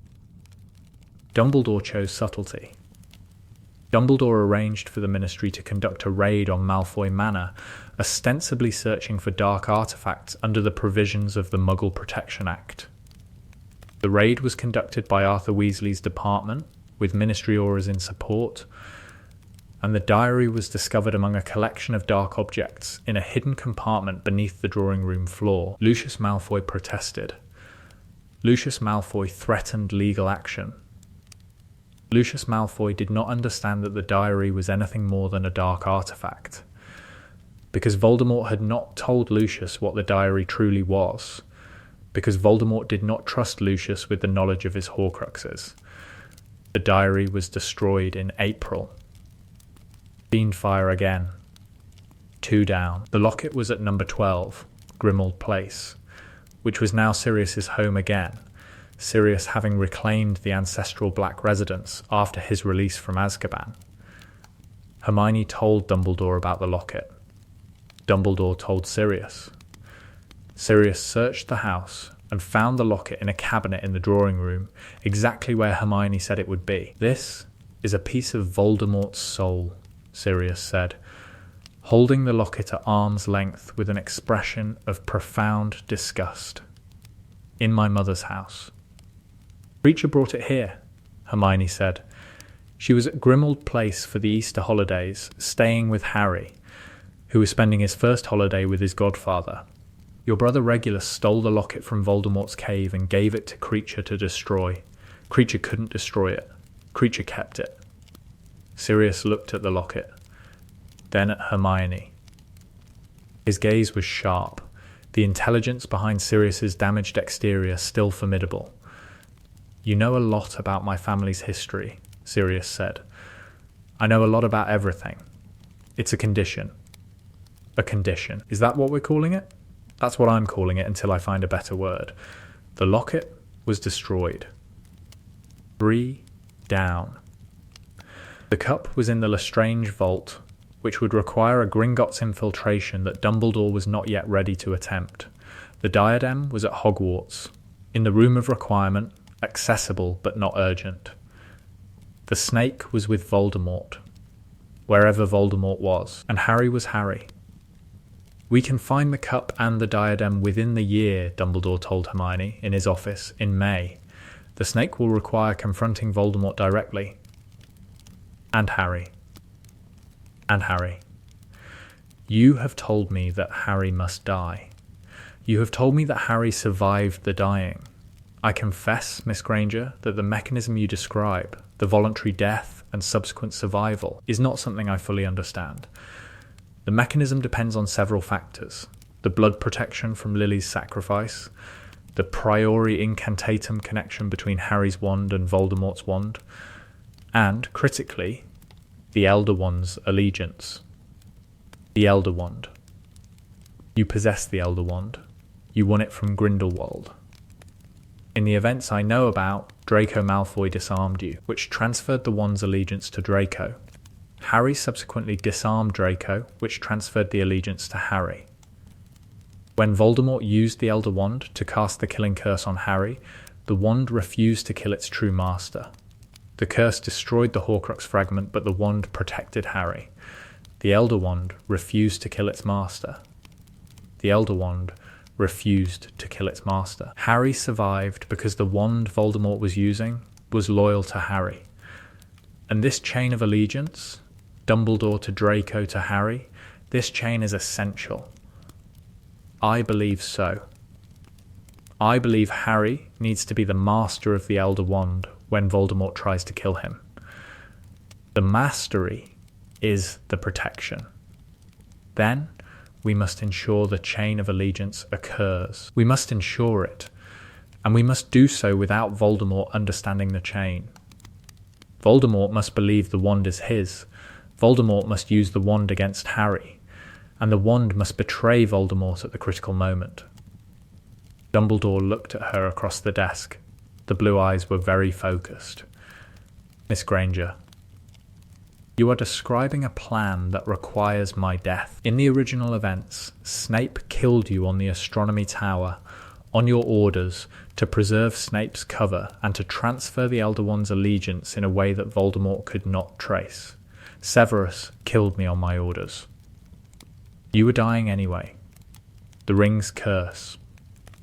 But we prevented the ring's curse. You're not dying. I am not dying.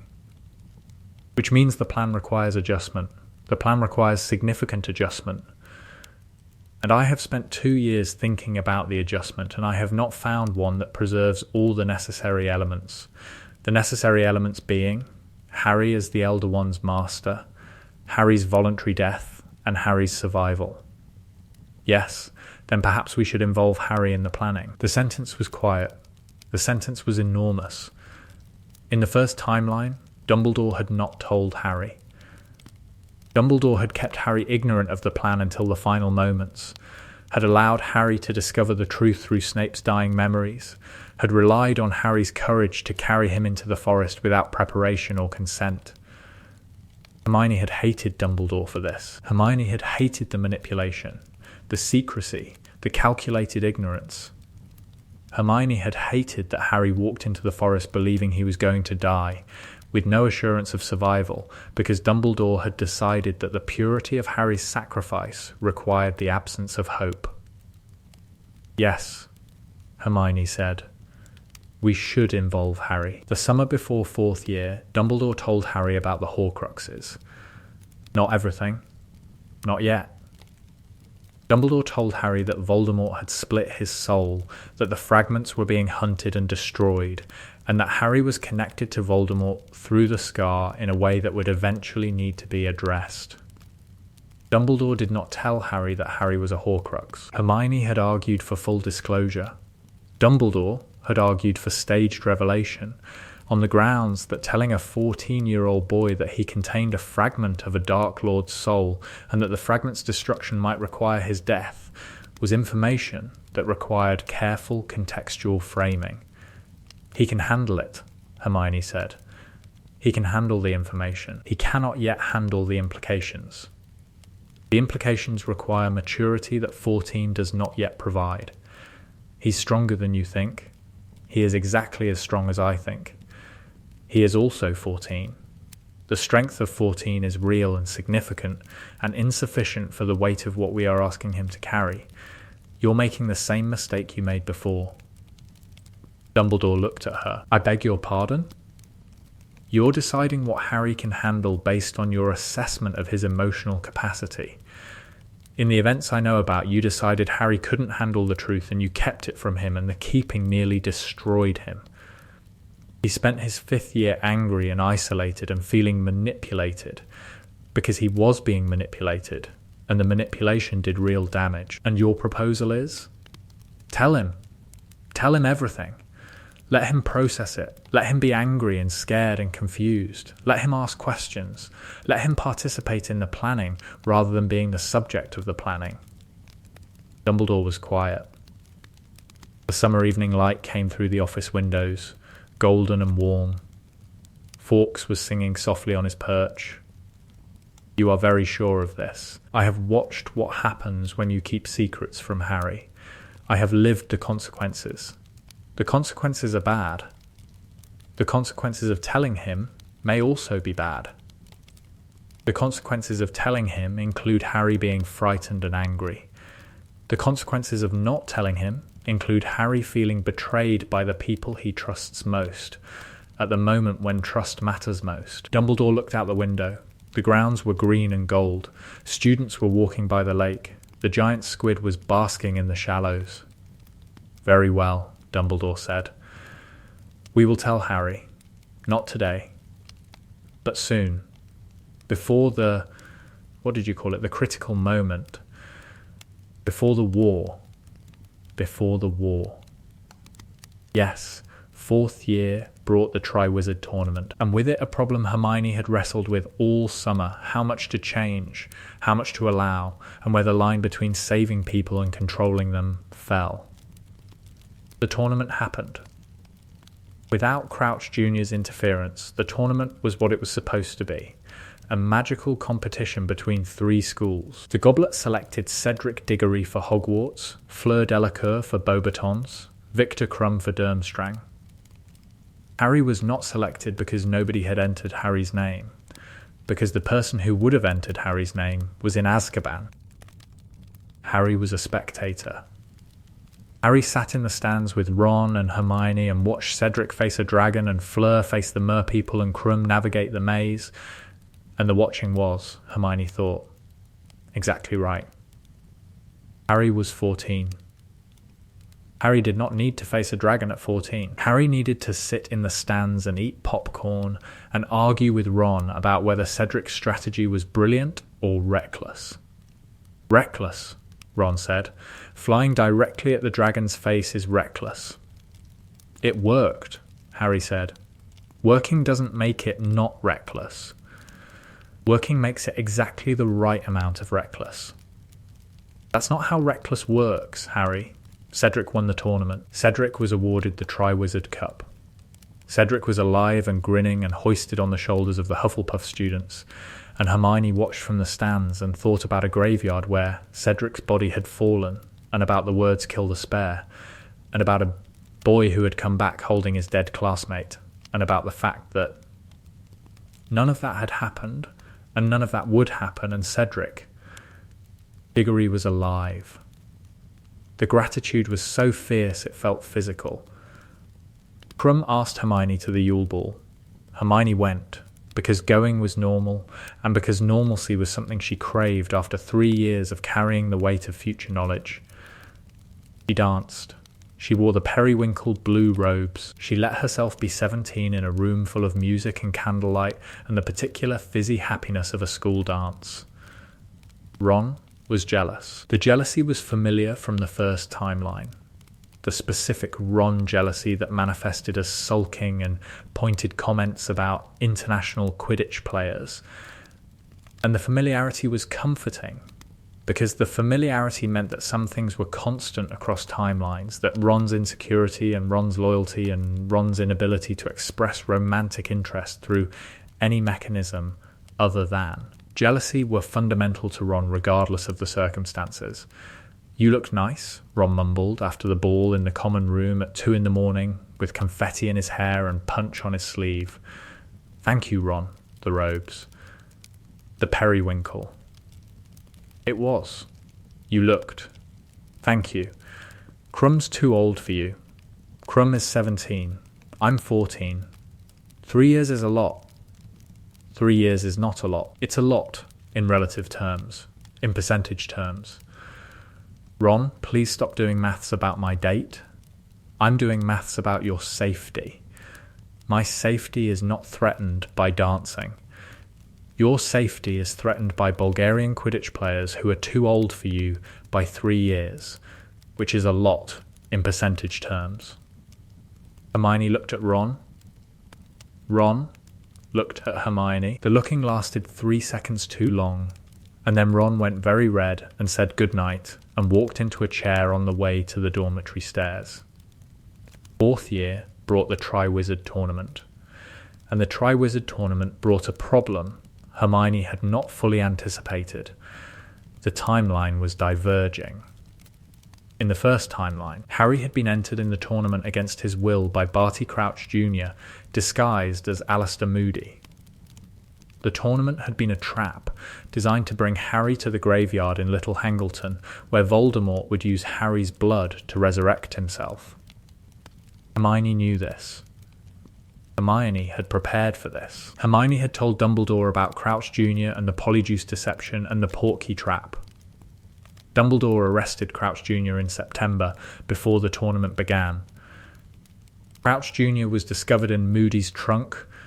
The real Moody was freed, and the conspiracy was dismantled before the first task. The arrest prevented Voldemort's resurrection plan. The graveyard ritual did not happen. Voldemort remained a wraith, incorporeal, unable to act, hiding in Albania or wherever wraiths hid when their plans collapsed. Hermione had saved Harry from the graveyard. She had prevented Cedric Diggory's death. She had delayed Voldemort's return. She had also destroyed the chain of events that led to the Elder Wand's allegiance transfer. In the first timeline, the tournament and the graveyard and the return of Voldemort had set in motion the sequence that led to Dumbledore's death on the tower, which led to the Wand's allegiance to Draco, which led to the Wand's allegiance to Harry. Without the tournament's conspiracy, without Voldemort's return, the sequence could not occur in the same way. The Elder Wand problem was growing. "We need a new plan for the wand," Hermione told Dumbledore. "I am aware.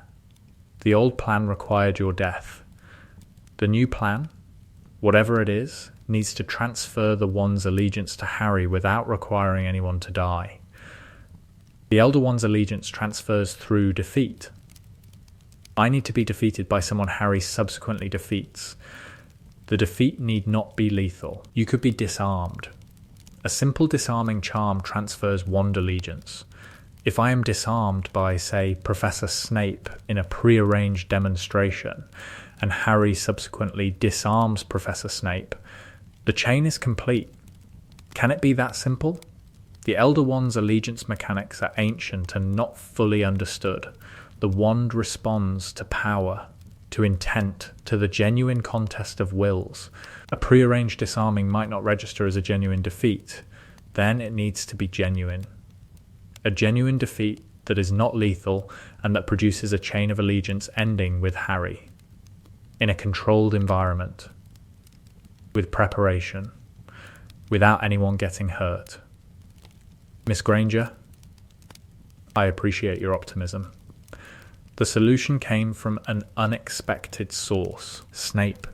Snape, who had been told about the Horcruxes by Dumbledore, who had been told about Hermione's knowledge by Dumbledore, though not the full truth of how Hermione knew, who had listened to the entire briefing with his arms folded and his expression unchanged, and had then said, in the flat voice of a man who had been carrying impossible burdens since he was 21, the wand needs to believe it has been taken in earnest. The taking must involve genuine intent and genuine magical force. Genuine force, Dumbledore said. A duel. Not a demonstration. An actual duel, with actual stakes witnessed by the wand's enchantment. The duel must be real enough that the wand cannot distinguish it from a genuine challenge. You are proposing that someone genuinely duel me. I am proposing that I genuinely duel you, as I have wanted to do on several occasions over the past 15 years, and that the duel be conducted with sufficient intensity that the Elder Wand's allegiance transfers through legitimate defeat. Dumbledore looked at Snape. Snape looked at Dumbledore. Between them was 15 years of shared secrets and mutual trust and the particular, complicated respect of two men who had been allies without ever being friends. You want to duel me, Severus. I have wanted to duel you since the day you made me promise to kill you. The promise is, I understand, no longer operative. The desire remains. You want to duel me because you're angry. I want to duel you because you spent 15 years planning my role in your death without consulting me about my preferences regarding the matter. Your preferences. My preference was to not kill the only person who trusted me. My preference was not considered. The office was very quiet. In the events Miss Granger describes, Snape continued, I killed you on the astronomy tower. I spent the following year as a murderer and a traitor in the eyes of everyone I cared about. I died without anyone knowing the truth, except Harry Potter, who received my memories as I bled out on the floor of the Shrieking Shack. You died, Dumbledore said.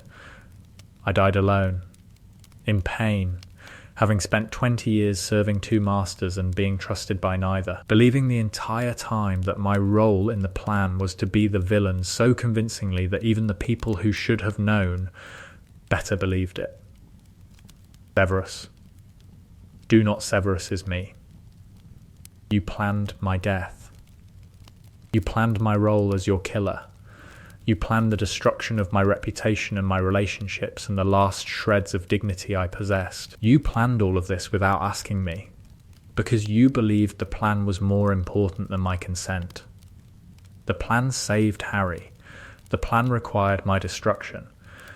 And you chose my destruction because you believed I would accept it. And you were right. I would have. I did.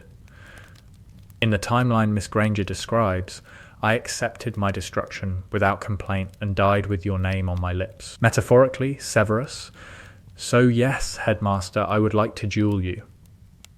Genuinely, with feeling.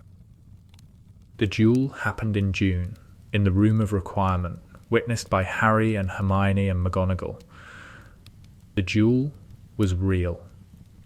The duel was intense. Dumbledore and Snape fought with a fury that was partly performance and partly catharsis, the release of 15 years of compressed emotion expressed through spellfire that left scorch marks on the ceiling and shattered 3 practice dummies and produced a noise that several students on the 7th floor later described as like someone dropped a piano on a fireworks factory. Snape won. Snape's Expelliarmus caught Dumbledore's wand hand cleanly, sending the Elder Wand spinning across the room. The defeat was genuine. Snape had genuinely overpowered the greatest wizard of the age, in a genuine contest with genuine magical force. The wand's allegiance is now yours, Dumbledore said, rubbing his wrist. He was smiling, the inexplicable smile of a man who had just lost a fight and was deeply pleased about it. I don't want it, Snape said. I want the satisfaction of having defeated you. You have both. The satisfaction is sufficient. The wand is Harry's problem. Harry disarmed Snape the following day, in a defense lesson arranged by Dumbledore with Snape's cooperation. The disarming was simple. Harry cast Expelliarmus. Snape's wand flew. The Elder Wand's allegiance transferred to Harry without Harry knowing anything about it. Why did Snape let me disarm him? Harry asked Hermione afterward. Snape doesn't let anyone do anything. You were faster. I was not faster than Snape. Maybe you were having a good day. Nobody has a good enough day to be faster than Snape. Harry, sometimes you win, and the winning doesn't need analysis. Harry looked at her with the expression he was increasingly directing at Hermione, the expression of a boy who suspected his best friend knew significantly more than she was saying, and who was trying to decide whether to push. He didn't push. Harry had learned, over 3 years of friendship with Hermione, that Hermione revealed information on her own schedule and that pushing accelerated nothing except Hermione's irritation. The Elder Wand's allegiance was Harry's. The chain was complete. The mechanism that would protect Harry when the time came was in place. Hermione allowed herself, that evening, sitting by the common room fire with a cup of tea and a Transfiguration textbook she could have taught from, the smallest measure of relief. 4 Horcruxes destroyed, the Elder Wand's allegiance secured, Sirius free. Pettigrew captured. Crouch Jr. arrested. Cedric Diggory alive. The timeline was diverging. The divergence was accelerating. The future Hermione remembered was becoming increasingly irrelevant, replaced by a present she was actively constructing. The construction was exhausting and exhilarating and terrifying, because every change produced consequences she could not predict, and the consequences produced further changes, and the changes produced a future that was entirely new. She was no longer walking a road she had already travelled. She was building the road as she walked. Building the road was frightening. It was also, she thought, better than following a road someone else had laid. 5th year should have been the year of the Ministry, the year of Umbridge, the year of the Prophecy and the Department of Mysteries and Sirius falling through the veil. 5th year should have been the worst year. Instead, 5th year was the year they told Harry. They told him in September in Dumbledore's office, with Hermione and Dumbledore and Snape present. They told him about the Horcruxes. They told him about the hunt. They told him that 4 had been destroyed and 3 remained. They told him about the cup and the diadem and the snake, and they told him about himself. "There is a fragment of Voldemort's soul in your scar," Dumbledore said. Harry was very still. The fragment was created when Voldemort tried to kill you as a baby. Your mother's sacrifice destroyed Voldemort's body, but a piece of his soul, sheared off by the act of murder, embedded itself in you, in me, in your scar. The fragment is a Horcrux. It must be destroyed for Voldemort to become mortal. And the destruction requires. The destruction requires the fragment to be separated from you. In the version of events that our intelligence describes, the separation was achieved through Voldemort's own killing curse, which targeted the fragment rather than you because of the Elder One's protection. The killing curse. Cast by Voldemort. At you.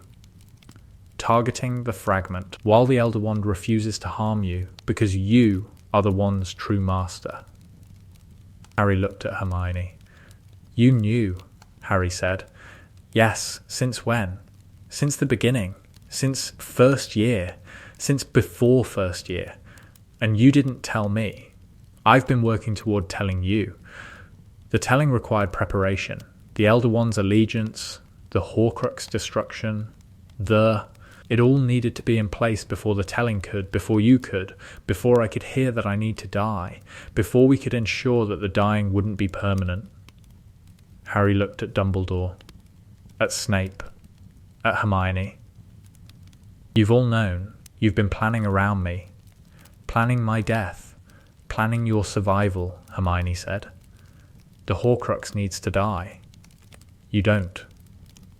The Elder Wand protects you. The plan has always been, the Horcrux dies, you live. Always, always. Since you were 11 and sitting on the Hogwarts Express, you've been planning how to destroy the piece of Voldemort in my head without killing me." "Yes, that's a lot to do at 11. I wasn't really 11. The sentence fell into the room. Dumbledore's expression did not change. Snape's expression did not change. Harry's expression changed slowly, the way weather changed, from confusion to understanding to a kind of stunned clarity. "Hermione, what do you mean you weren't really 11? She told him. "Not everything. The outline. The dying. The waking. The Hogwarts letter for the 2nd time. The memories. The knowing. The plan." Harry was quiet for a long time after she finished. The office was quiet. The instruments clicked. The fire burned. "You died," Harry said, "in the other timeline. You died and you came back and you've been, reliving everything? Fixing everything? Changing things. Not fixing. The fixing implies I know the right answer. I'm guessing. Educated guessing. But guessing. You've been guessing with my life. I've been guessing with everyone's life. Including mine. How long were you going to keep this from me? Until now. Until we had the pieces in place. until I could tell you the problem and the solution at the same time. The problem being the Horcrux in my head. The problem being the Horcrux. The solution being the Elder Wand. And if the solution doesn't work, then I've guessed wrong, and we find another solution. And if there isn't another solution, Hermione looked at Harry. At the 15-year-old boy sitting in Dumbledore's office, being told that he carried a piece of his parents' murderer's soul in his forehead, and that the removal might kill him. At the boy who had, in another life, walked into a forest and chosen to die and come back. At the boy she had spent 4 years protecting and guiding and manipulating and loving. Then we find one, she said. Together, the way we've always done things. We haven't always done things. I've known you for 4 years. You've known me for 4 years. I've known you for 11. Harry shook his head. This is the strangest friendship I've ever had. You have no idea, Hermione said. The conversation continued for hours. Harry asked questions. Snape provided technical answers about the Horcrux mechanics, with the clinical precision that was Snape's particular gift. Dumbledore provided strategic context with the gentle authority that was Dumbledore's particular gift, and Hermione provided everything else. The emotional framework, the reassurance, the specific and irreplaceable quality of a friend who had already been through the worst, and who was telling Harry, with certainty, you survive this. Harry did not go to bed. Harry went to the astronomy tower. Hermione followed, because following Harry when Harry was processing something enormous was a reflex she had developed across 2 lifetimes, and the reflex was correct. Harry on the astronomy tower alone, at midnight, processing the information that he carried a piece of Voldemort's soul, was not a Harry who should be alone. She found him at the railing, looking out over the grounds. The night was clear. Stars scattered across the sky. The lake was a dark mirror below, reflecting nothing. You can go back to bed, Harry said, without turning. I know. I'm not going to jump. I know that too. Then why are you here? Because the first time you found out about the Horcrux, you were alone. You found out from Snape's memories after Snape was already dead, and nobody was there to tell you it was going to be all right, and you walked into the forest alone. I'm not letting you be alone this time. Harry turned. His face was unreadable in the starlight. What was it like, walking into the forest? I wasn't there. Harry, I died before that happened. In the corridor, the spell hit me and I didn't see the rest. But you know what happened. I know what Harry told me afterward. In the version where I didn't die, there was a version apparently where I survived the battle and Harry told me about the forest and the resurrection stone and the walking. He said it was the loneliest thing he'd ever done. The loneliest. He said the dead walked beside him, his parents. Sirius, Lupin, they came from the stone, and they walked with him, and he asked his mother if it hurt, the dying, and she said it was quicker than falling asleep. The astronomy tower was very quiet.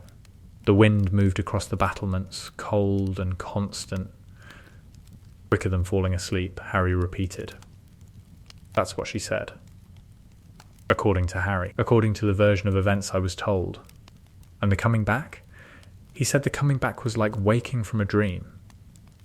One moment he was in the White Place with Dumbledore, and the next moment he was lying on the ground in the forest, and Voldemort was asking if he was dead, and Narcissa Malfoy was kneeling beside him checking for a heartbeat and finding one and lying about it. Narcissa Malfoy saved him? Narcissa Malfoy saved him because Narcissa's son was in the castle, and Narcissa wanted to get to her son, and the only way into the castle was with the victorious army, and the army needed to believe Harry was dead. Narcissa saved Harry for selfish reasons. The selfish reasons were love. The love was sufficient. Harry looked at her for a long time. You carry all of this, he said. All these details, all these moments, the entire other timeline living in your head. Yes, and you've been carrying it since you were 11, since I woke up. Does it get lighter? The details fade. The emotions don't. The specifics of what happened in the other timeline are, after 6 years, more like a book I read than a life I lived. But the feelings, the grief and the love and the fear, those are permanent. Is that why you look at us the way you do? Me and Ron, like you're seeing through us to something behind us. I'm seeing you, both of you. The version I remember and the version standing in front of me.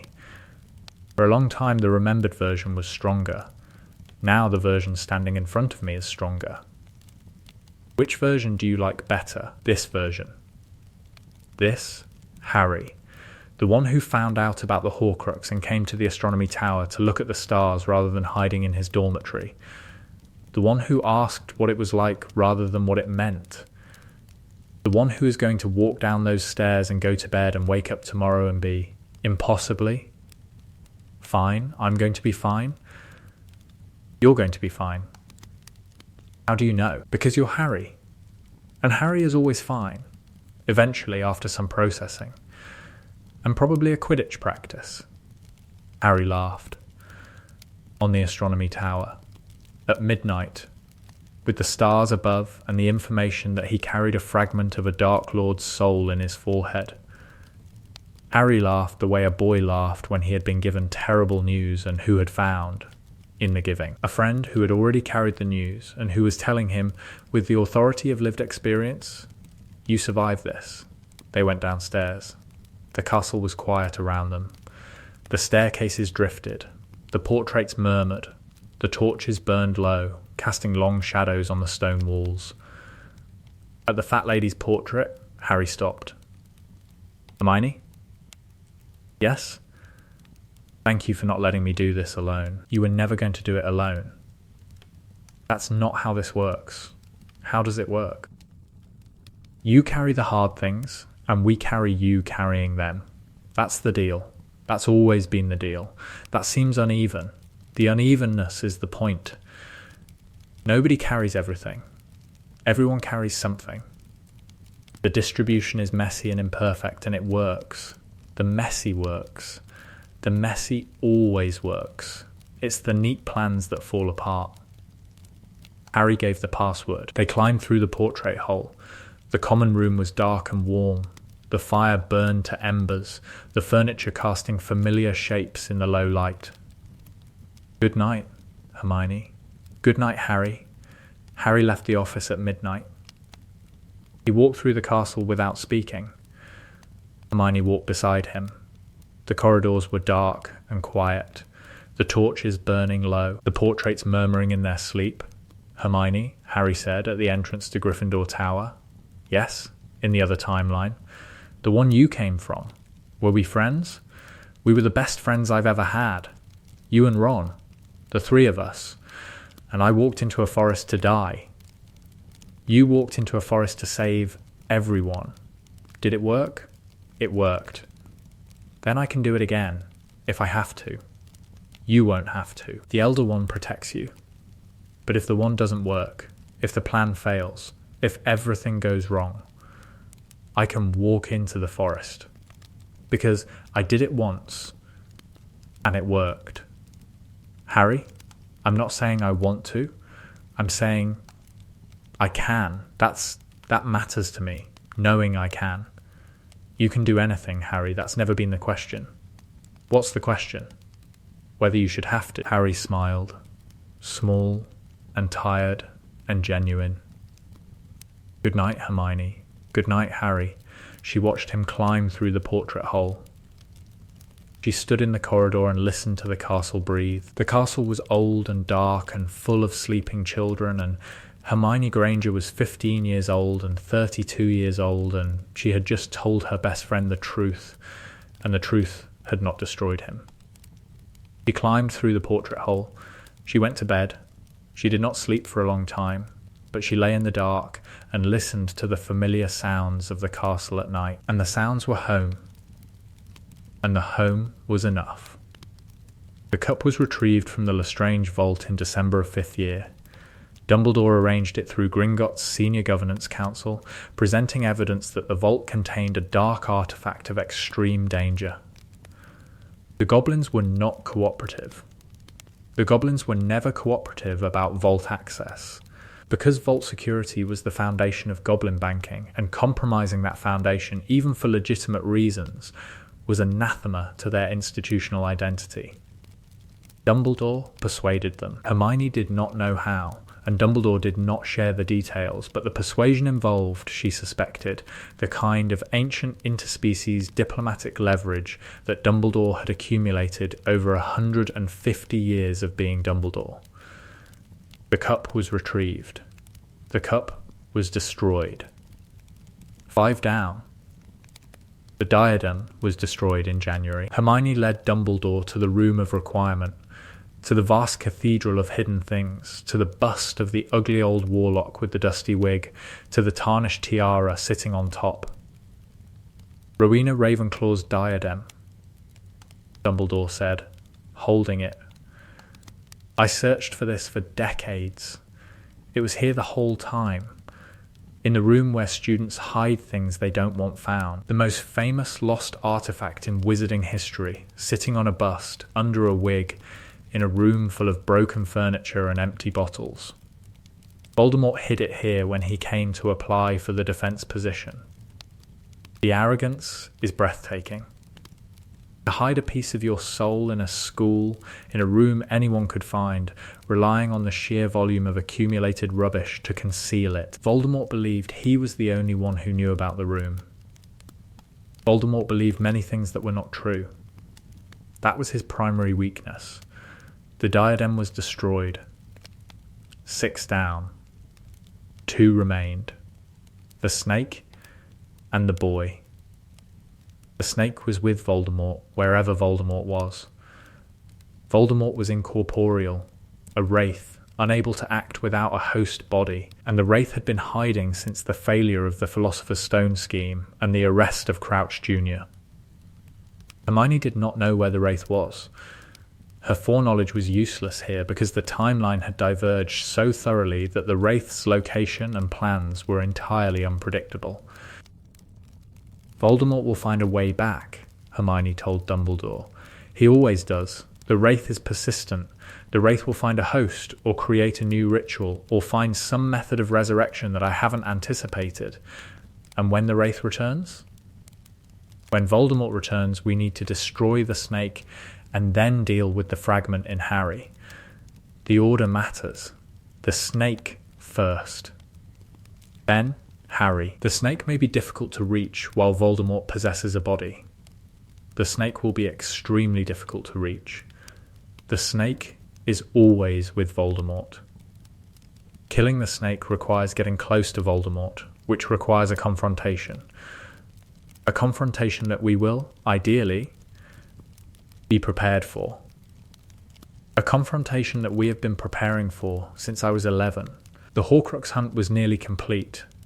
The cup and the diadem were destroyed in 5th year, leaving only the snake and Harry's scar.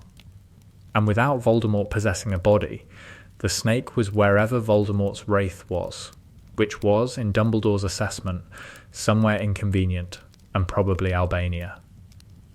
We're waiting, Hermione told Dumbledore. We are prepared and waiting. The distinction matters. The waiting is making me anxious. Anxiety in the prepared is preferable to complacency in the unprepared. Did you rehearse that? I have been rehearsing reassuring aphorisms for approximately 150 years. The rehearsal is constant. The waiting lasted through 5th and 6th year. Hermione used the time to train and to study and to do the things she had never had time to do in the first timeline. Learn. Not the desperate, survival-oriented learning of a war, but the deep, unhurried learning of a student who had access to the best magical library in Britain, and the time to use it properly. She studied ancient runes with a focus that Professor Babbling described as almost alarming in its intensity. She studied arithmancy until she could predict magical interactions with a precision that made Professor Vector nervous. She studied transfiguration with McGonagall in private sessions that McGonagall offered, because McGonagall had been watching Hermione for 6 years and had decided, without ever directly asking, that Whatever Hermione Granger was, she deserved the best instruction available. "You have an unusual relationship with magic," McGonagall told her during a session in April of 6th year. They were in McGonagall's office, which smelled like tartan and ginger biscuits, and the particular stern comfort that McGonagall radiated without intending to. "Your technique is, in many areas, more advanced than what I can teach, but your understanding of the principles is, in some areas, quite limited. I learnt a lot of magic, very quickly, under unusual circumstances," Hermione said. "The quickness didn't always allow for depth. The quickness produced competence without comprehension. In some areas. Yes, then we will fill the gaps. Comprehension is more durable than competence. Competence without comprehension breaks under pressure. Comprehension without competence can be built. The building is what teaching is for." McGonagall taught her, not just Transfiguration, though the Transfiguration was excellent. McGonagall taught Hermione the theory beneath the practice, the principles beneath the technique, the deep magical architecture that Hermione had never had time to learn because the learning had always been interrupted by crises. The teaching was a gift from McGonagall, given without explanation, motivated by the particular McGonagall instinct that said, "This student needs something that she is not asking for, and I will provide it, because providing is what teachers do." Hermione's body caught up to her magic during 6th year. The process was gradual. At 11, her body had been too young for the magical knowledge she carried, the wand responding to adult-level intent through a child's undeveloped magical channels. The mismatch had produced occasional instability, spells that were slightly too powerful, magical effects that were slightly too intense, the magical equivalent of an adult driving a car built for a teenager. By 16, the mismatch had resolved. Her magical channels had matured. Her body could sustain the magic she remembered, could channel the power she carried, could produce the effects she intended with precision and control. She was, by any measure, the most powerful student at Hogwarts, and the power was invisible because Hermione had spent 6 years learning to use it without displaying it. The invisibility was strategic. Hermione did not need to be known as powerful. Hermione needed to be known as clever, which she was, and as hard-working, which she was, and as Muggle-born, which she was, and as Harry Potter's best friend, which she was. The power was a secret tool, held in reserve, waiting for the moment it would be needed. The moment would come. Hermione knew it the way she knew everything, with certainty and patience, and the particular exhausting readiness of a woman who had been preparing for war since she was 11. 6th year passed without incident, which was itself an incident because Hermione had never experienced a Hogwarts year without a crisis, and the absence of crisis produced a kind of atmospheric pressure that made her jumpy and suspicious for 9 months. She also, for the first time since arriving in this timeline, allowed herself a social life. The social life was modest by most standards. She attended Quidditch matches because Ron played keeper, badly in 5th year and competently in 6th, following the same arc as the first timeline. She went to Hogsmeade with Ginny and Luna and Neville. She sat in the common room on Saturday evenings and played chess with Ron, badly, because Hermione's skill at chess had not improved across 2 lifetimes, and Ron's skill was, she suspected, supernatural rather than learned.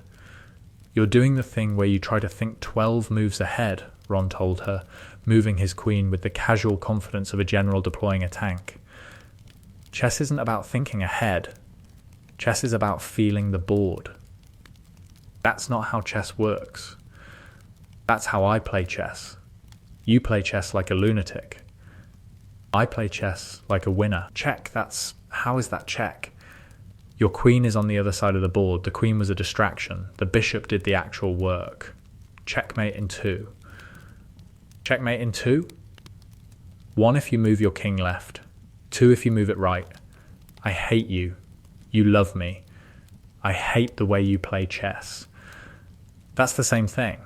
The chess was in its way the most normal thing in Hermione's life.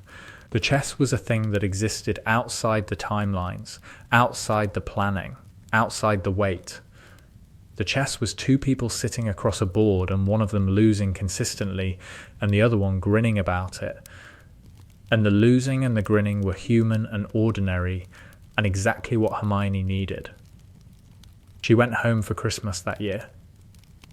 Her parents' house, the wallpaper she had picked at 7.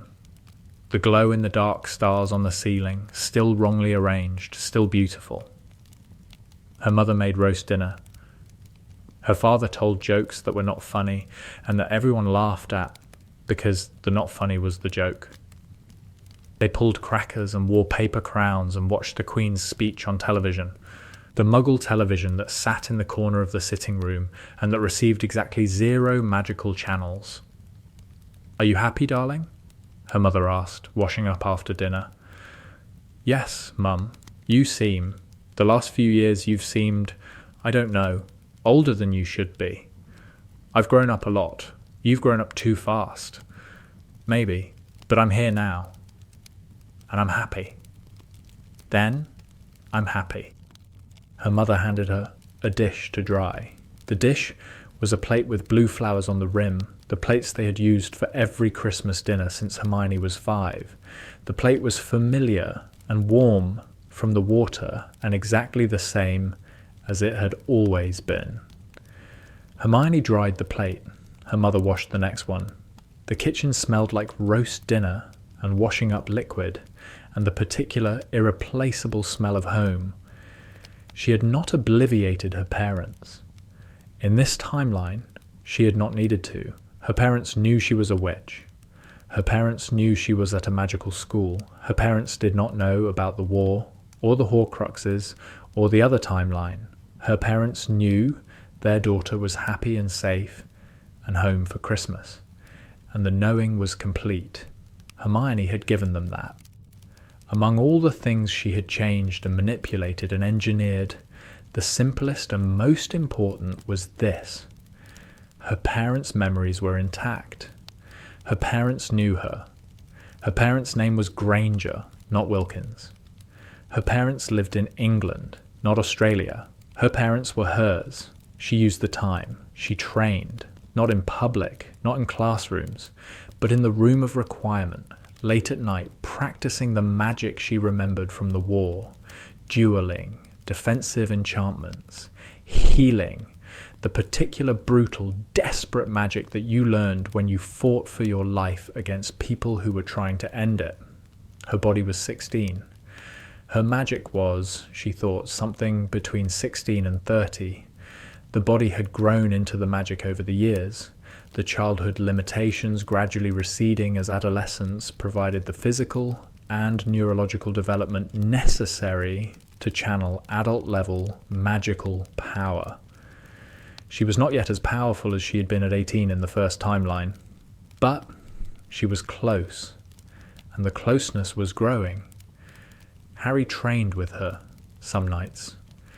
Harry, who had been told the truth, who understood what was coming, who had absorbed the knowledge of the Horcrux in his scar, and the plan for its destruction, and the role of the Elder Wand, with a maturity that surprised everyone except Hermione.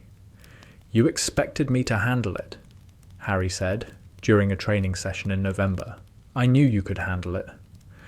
Because I handled it before, in the other timeline. Because you're Harry. Handling impossible things is what you do. That's not a compliment. That's a job description.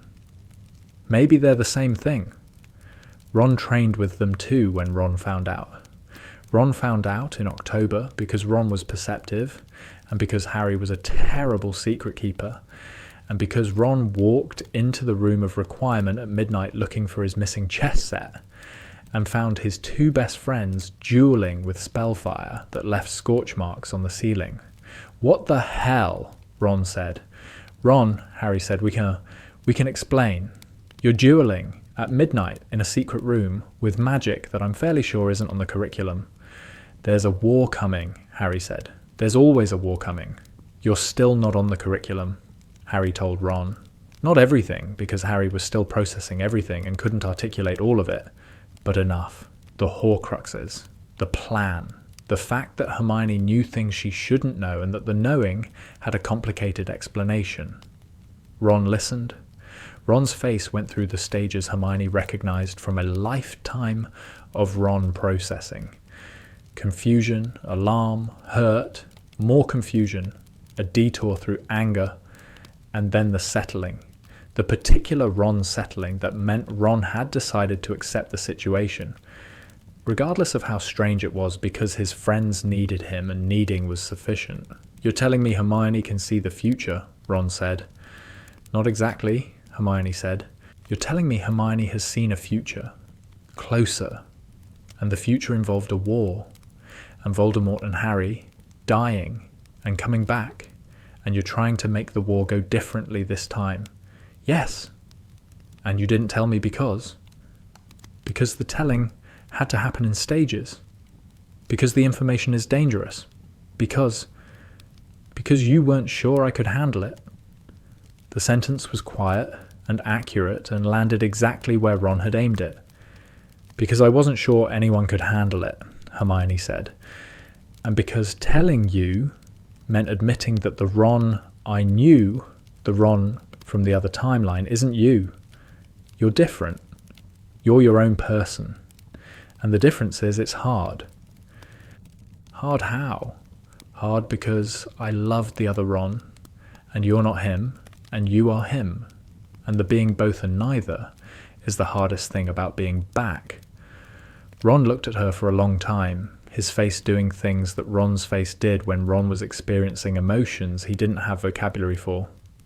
"You loved the other Ron," Ron said. "Yes." "Loved how, Ron?" "Loved how, Hermione? We, in the other timeline. We were, at the end, we were together, romantically." Ron was quiet for a long time. "Is that why you look at me like that?" he said. "The looking thing I noticed in second year? The looking like you're seeing someone else?" "Yes." "You're seeing the other me. Sometimes. Less now than before. You've become, over the years, you've become your own person in my mind. You're Ron, not the other Ron. Just Ron. Just Ron. Just Ron is enough. Just Ron is actually wonderful." "Wonderful," Ron said. "Nobody's called me wonderful before." "Then nobody's been paying attention." The moment was delicate and warm, and sat between them in the room of requirement, like something fragile that neither of them wanted to touch too firmly. Ron smiled. Hermione smiled. The moment was new and careful, and entirely different from the first timeline, where the smiling had been preceded by years of argument, and a kiss during a battle, and the desperate urgency of wartime romance. This smiling was better. This smiling was unhurried. "So," Ron said, "war training at midnight in a secret room. Yes? Do I get to join?" "You were always going to join." "Obviously, I just wanted to be asked." They trained. The three of them, the trio reformed, working through defensive spells and offensive magic and the particular choreography of three people fighting together that Hermione remembered from the war and that Harry and Ron were learning for the first time. The training went well, better than the first timeline, because it was proactive rather than reactive, because they were preparing for a war rather than being thrown into one, because Hermione's knowledge allowed them to focus on the specific skills that the confrontation with Voldemort would require. The training was also, Hermione admitted to herself during quiet moments, the closest she had felt to home since waking up in her childhood bedroom 5 years ago, the room of requirement at midnight, Harry and Ron beside her, spellfire and laughter, and the specific warmth of being with the people who mattered most. The people were different versions of the people she remembered. The warmth was the same. 7th year. Voldemort returned, not through the graveyard ritual, because the graveyard hadn't happened, through something else, something Hermione had not anticipated, because the timeline had diverged too far for her foreknowledge to predict. Voldemort returned, through Quirrell's body. Not the original Quirrell, who had been arrested and treated at St. Mungo's. A different host, a wizard named Caractacus Burke, who ran the Dark Artifacts shop in Nocturne Alley, and who had been, Hermione later learned, a quiet Voldemort sympathiser for decades. Burke had gone looking for the Wraith. Burke had found it. Burke had offered himself as a vessel, and the Wraith had accepted, and by October of 7th year, Voldemort had a body again. Not his own body, not the snake-faced, red-eyed body of the resurrection ritual. Burke's body aging and damaged by the possession, but functional. Functional enough to gather the remaining Death Eaters. Functional enough to begin rebuilding. Functional enough to learn that his Horcruxes were being destroyed, and to become, for the first time in years, genuinely afraid. He's back, Dumbledore told Hermione in November, not as we expected, but back. The snake! The snake is with him. The snake is the last Horcrux, aside from Harry. We need to kill the snake. We need to reach the snake. And reaching the snake requires reaching Voldemort, which means a confrontation, which means a battle. The battle did not happen at Hogwarts. This was the divergence that Hermione was most grateful for, because the Battle of Hogwarts, the battle she had died in, the battle that had destroyed the castle and killed 50 people and left scars on the wizarding world that a generation had not healed, that battle did not need to happen. That battle had happened because Voldemort came to Hogwarts to find Harry. In this timeline, Harry was not hiding at Hogwarts. Harry was prepared, Harry was trained, and Harry, with Dumbledore and the Order and 3 years of preparation, chose the ground. They chose the Gaunt Shack, the ancestral home of Voldemort's maternal family, the place where Voldemort had hidden the ring, the place that Voldemort considered his, the place where Voldemort would feel strongest, and where, because of that feeling, Voldemort would be most likely to bring the snake. The confrontation happened on a Saturday in March, a cold, grey, English Saturday with frost on the ground and the sky the colour of parchment. Hermione stood beside Harry and Ron at the edge of the Gaunt property. Behind them, Dumbledore and Snape and Sirius and Lupin and Kingsley and Tonks and a dozen Order members. In front of them, the ruined shack, and inside the shack, Voldemort. "This is different from how I imagined it," Harry said. "Different good or different bad?" "Different prepared. In the version you described, I walked into a forest alone. This time I've got an army." "You've always had an army. Last time they just didn't get the chance to fight beside you at the end. This time they do. This time they do." Neville was there. Neville, who in the first timeline had killed the snake with the sword of Gryffindor, was standing at the edge of the group with the sword in his hand, because Dumbledore had given it to him, because Dumbledore agreed with Hermione that Neville had earned the right to wield it regardless of the timeline. "You're sure about this?" Neville asked Hermione. "The snake?" "The snake is the last Horcrux. Kill the snake, and Voldemort becomes mortal." And then Harry. And then Harry faces Voldemort, and the Elder Wand protects Harry. And if the wand doesn't protect him, then we protect him, all of us.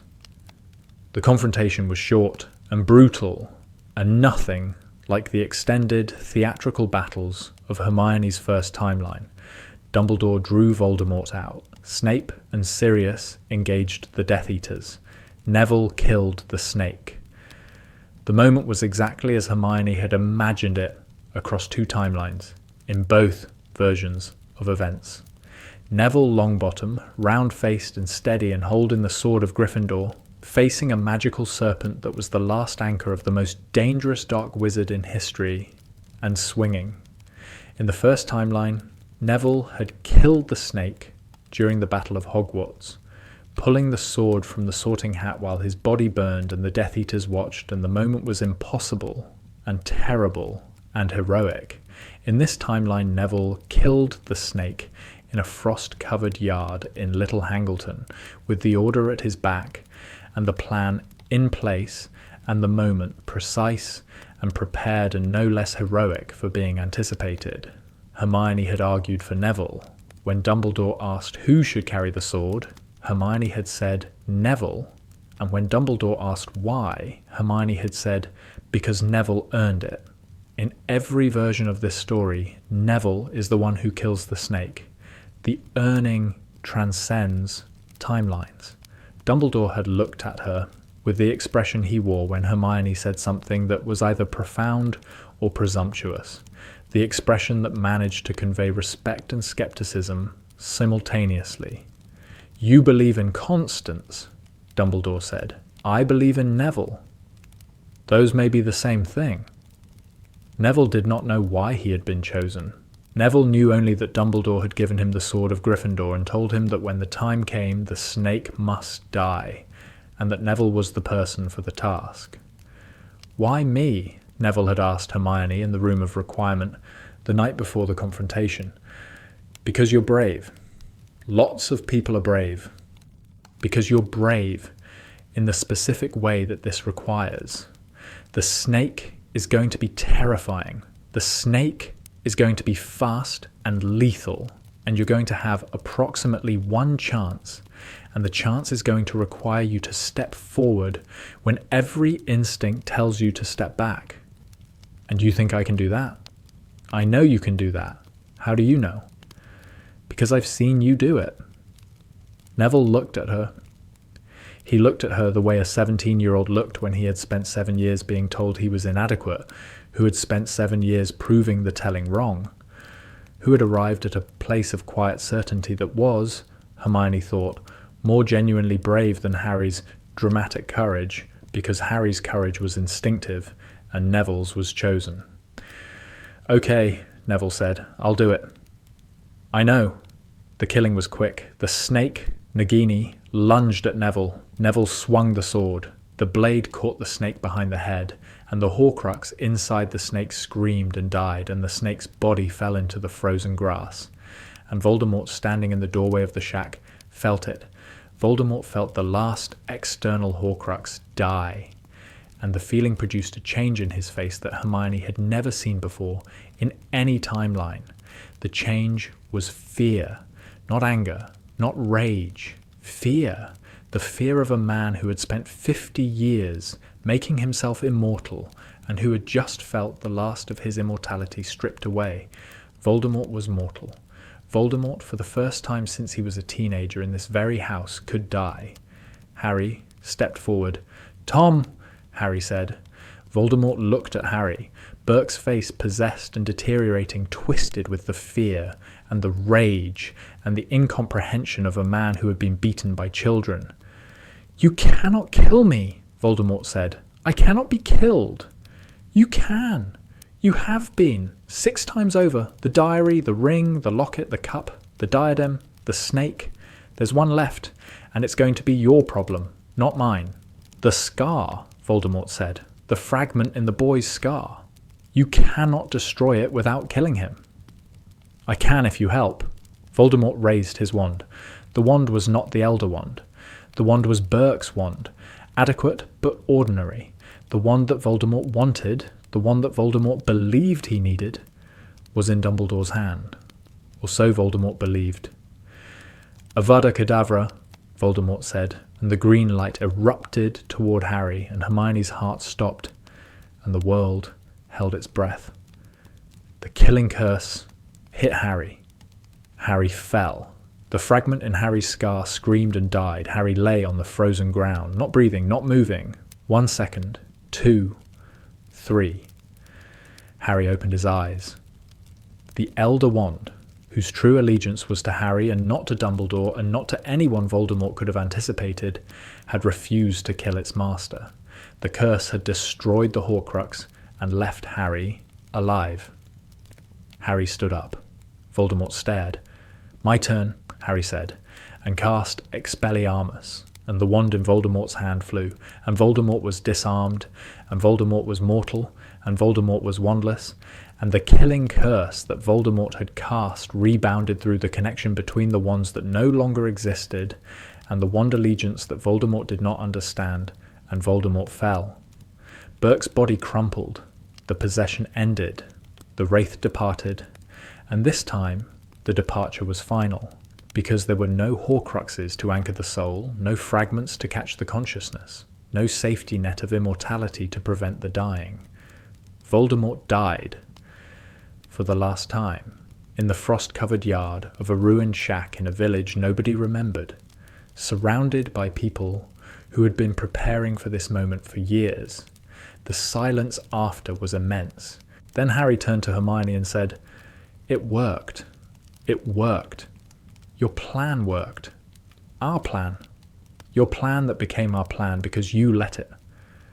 Because I finally learned that letting people in is better than carrying everything alone." Harry smiled. The smile was tired and genuine and alive, and the alive was the point, and the point was everything. Hermione looked at the people around her. Dumbledore, alive. Snape, alive. Sirius, alive. Lupin, alive. Tonks, alive. Neville, holding a bloody sword and looking slightly amazed. Ron, standing beside her with his hand on her shoulder and his face white and his grip firm. Nobody had died. In the first timeline, 50 people had died at the Battle of Hogwarts.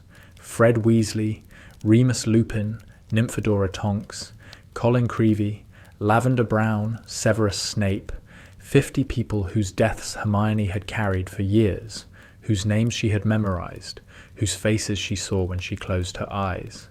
Nobody had died. Hermione sat down on the frozen ground and cried. Ron sat beside her. He did not speak. He did not ask what was wrong. He sat on the frozen grass of the gaunt property with his wand still in his hand and his face still white, and he put his arm around her shoulders and held on. Harry sat on her other side. Harry, who had just died and come back, who had just defeated Voldemort, who had just ended a war that had consumed Hermione's entire existence across 2 lifetimes.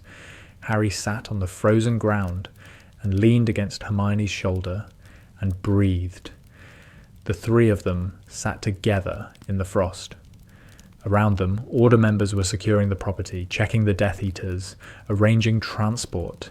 The business of aftermath, the logistics of victory, none of it reached the 3 teenagers on the ground. "Is it over?" Ron asked. "It's over," Hermione said. "The real over, not the temporary over. The real over. No more Horcruxes. No more Wraith. No more plan." "No more plan," Ron repeated. "Hermione Granger has no plan. That might be more alarming than the war." She laughed. The laughing mixed with the crying and produced a sound that was not entirely human, but that was entirely honest. The sound of 7 years of tension releasing at once. "What do we do now?" Harry asked. "I have no idea," Hermione said. "I have no idea what happens next. For the first time since I was 11, I don't know what's coming." "That's terrifying. That's wonderful. Can it be both?" "It's both." They sat on the ground until Dumbledore came and gently suggested they might be more comfortable somewhere warmer. And they agreed. And they stood. And they left the gaunt property. And it was the last time Hermione would ever leave a place where Voldemort had been. And the last time was the best time, because the leaving was final. Sirius took Harry home. Lupin went with them because Lupin and Sirius were inseparable now, the way they should have been for the last 15 years. The way they would have been if Pettigrew had been caught and Sirius had been freed, and the years in Azkaban had not happened. In this timeline, the years in Azkaban had still happened. 12 years of Dementors could not be undone. Sirius still flinched. Sirius still had nightmares. Sirius still sometimes went quiet in a way that was not thoughtful, but absent. The absence of a man whose mind had been fed on by creatures that consumed happiness. But Sirius had Harry, and having Harry being the godfather James wanted him to be, being the parent Harry deserved, being present and warm and imperfect and alive, the having healed him in ways that 12 years of Azkaban had damaged, and that nothing except love and time could repair. Hermione watched this from the edges, the way she watched most of the good things she had caused, from a slight distance with an expression that was Equal parts pride and grief. The pride of a builder, looking at a building, and the grief of a woman who knew what the building had cost. The crying was loud and messy and completely undignified. The crying of a woman who had carried an impossible weight for 7 years and who had just, finally, set it down. The crying alarmed Harry. The crying alarmed Ron. The crying alarmed everyone except Dumbledore, who looked at the 17-year-old girl sitting on the ground crying into her hands and understood, perhaps better than anyone, what the crying meant. "Well done, Miss Granger," Dumbledore said quietly. "Well done." The war was over before it had properly begun. The Death Eaters were arrested over the following weeks. Lucius Malfoy was convicted on evidence that the Pettigrew arrest had provided years earlier. The ministry was reformed under Kingsley Shacklebolt, who became minister without the catastrophic war that had elevated him in the first timeline, but with the same competence and integrity. Sirius raised Harry, not from infancy because the timeline didn't allow that, but from 14 onward. Sirius provided the parental presence that Harry had been denied, the home that Harry had never had, the specific and irreplaceable experience of being loved by someone who had known his parents and who could tell him about them. Snape lived.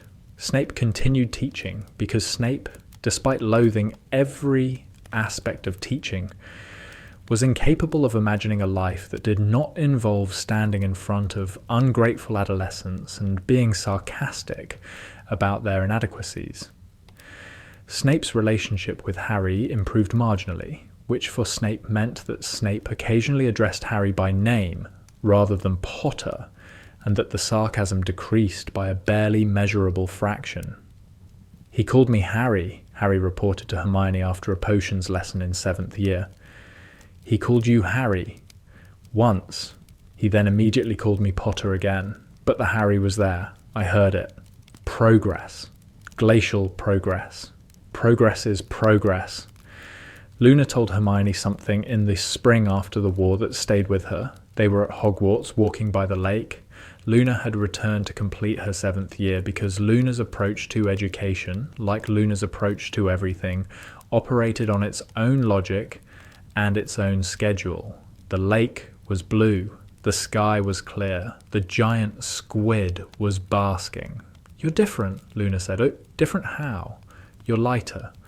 Your magic used to hum at a different pitch. Lower, heavier, like a cello that someone had tuned wrong. Now the tuning is correct." "My magic hummed." "Everyone's magic hums. Most people can't hear it. Your hum was always too low for someone your age, as if the magic remembered being older." Hermione stopped walking. "You could tell." "I could hear something was wrong. I couldn't identify what. I thought perhaps you had a rack-spurt infestation, but rack-spurts produce a buzzing, not a humming, and the distinction is, in my experience, reliable." "Luna." "I'm glad the tuning is correct now. The correct tuning suits you. You look like someone who has set down a very heavy bag." "I feel like someone who has set down a very heavy bag." "Good. Heavy bags are bad for the spine. Both the physical spine and the magical one." "The magical spine?" "Everyone has a magical spine. It runs parallel to the physical one. The magical spine carries the weight of accumulated magical experience. Too much experience carried too young damages the magical spine. Yours was damaged. It's healing." Hermione did not know whether magical spines were real. Hermione suspected they were not. But the metaphor was precise, in a way that Luna's metaphors often were. The precision of a person who saw the world through a different lens, and who sometimes, through that different lens, saw things that the standard lens missed entirely. "Thank you, Luna." "You're welcome. Would you like to look for blibbering humdingers? They nest near the lake in spring." "I would love to look for blibbering humdingers." They looked. They did not find any. The not finding was, Hermione suspected, the point, because the looking was what mattered, and they looked in sunshine, by the lake, in a world where nobody was fighting and nobody was dying, and the only thing at stake was whether a creature that probably didn't exist might be nesting in the reeds. The search itself was peace. A new kind of peace, Hermione thought, the thing she had spent 7 years building, and the thing was worth every difficult choice, and every lonely night, and every moment of carrying what she had carried. Fred Weasley lived. Fred Weasley married Angelina Johnson and opened a joke shop with George and produced products that made people laugh. And the ordinariness of it, the correctness of it, that Hermione sometimes went to the shop just to watch Fred being alive. "Can I help you?" Fred asked her once, in the shop, with the particular salesman's grin that he wore when he suspected a customer wasn't going to buy anything. "I'm browsing." "You've been browsing for 30 minutes. You haven't touched anything." "I like watching people laugh." "We sell things that make people laugh. You could buy one." "The watching is free." "The watching is weird, Hermione." "I know." She never explained to Fred why she watched. She never explained to any of the people she had saved why she sometimes looked at them with an expression that was equal parts joy and grief. The expression of a woman seeing ghosts that were not ghosts because the ghosts were alive. The ghosts were alive. That was enough. Hermione and Ron got together in 8th year. Not during a battle, not during a crisis, during a quiet evening at the Burrow in the summer after Hogwarts, sitting in the garden while the gnomes chased each other through the flower beds, and Molly's voice drifted from the kitchen, and the sunset painted the sky the particular shades of orange and pink that English summer sunsets produced. "I've been thinking," Ron said. "That's unusual. Very funny. I've been thinking about the other Ron." "What about the other Ron?" "He kissed you during a battle, in the middle of a war. That's very dramatic." "It was dramatic." "I was thinking, I don't want to be dramatic. I want to be the version that's unhurried, the version that sits in a garden and says, 'Hermione, I'd like to kiss you,' and the kissing happens without anyone dying nearby. That's a very good version. 'Can I kiss you?' Yes. The kissing happened. It was unhurried. They were in a garden. Nobody was dying nearby. The gnomes were watching, which was less romantic than ideal, but that was something you accepted when you kissed someone at the Burrow, because privacy at the Burrow was a theoretical concept.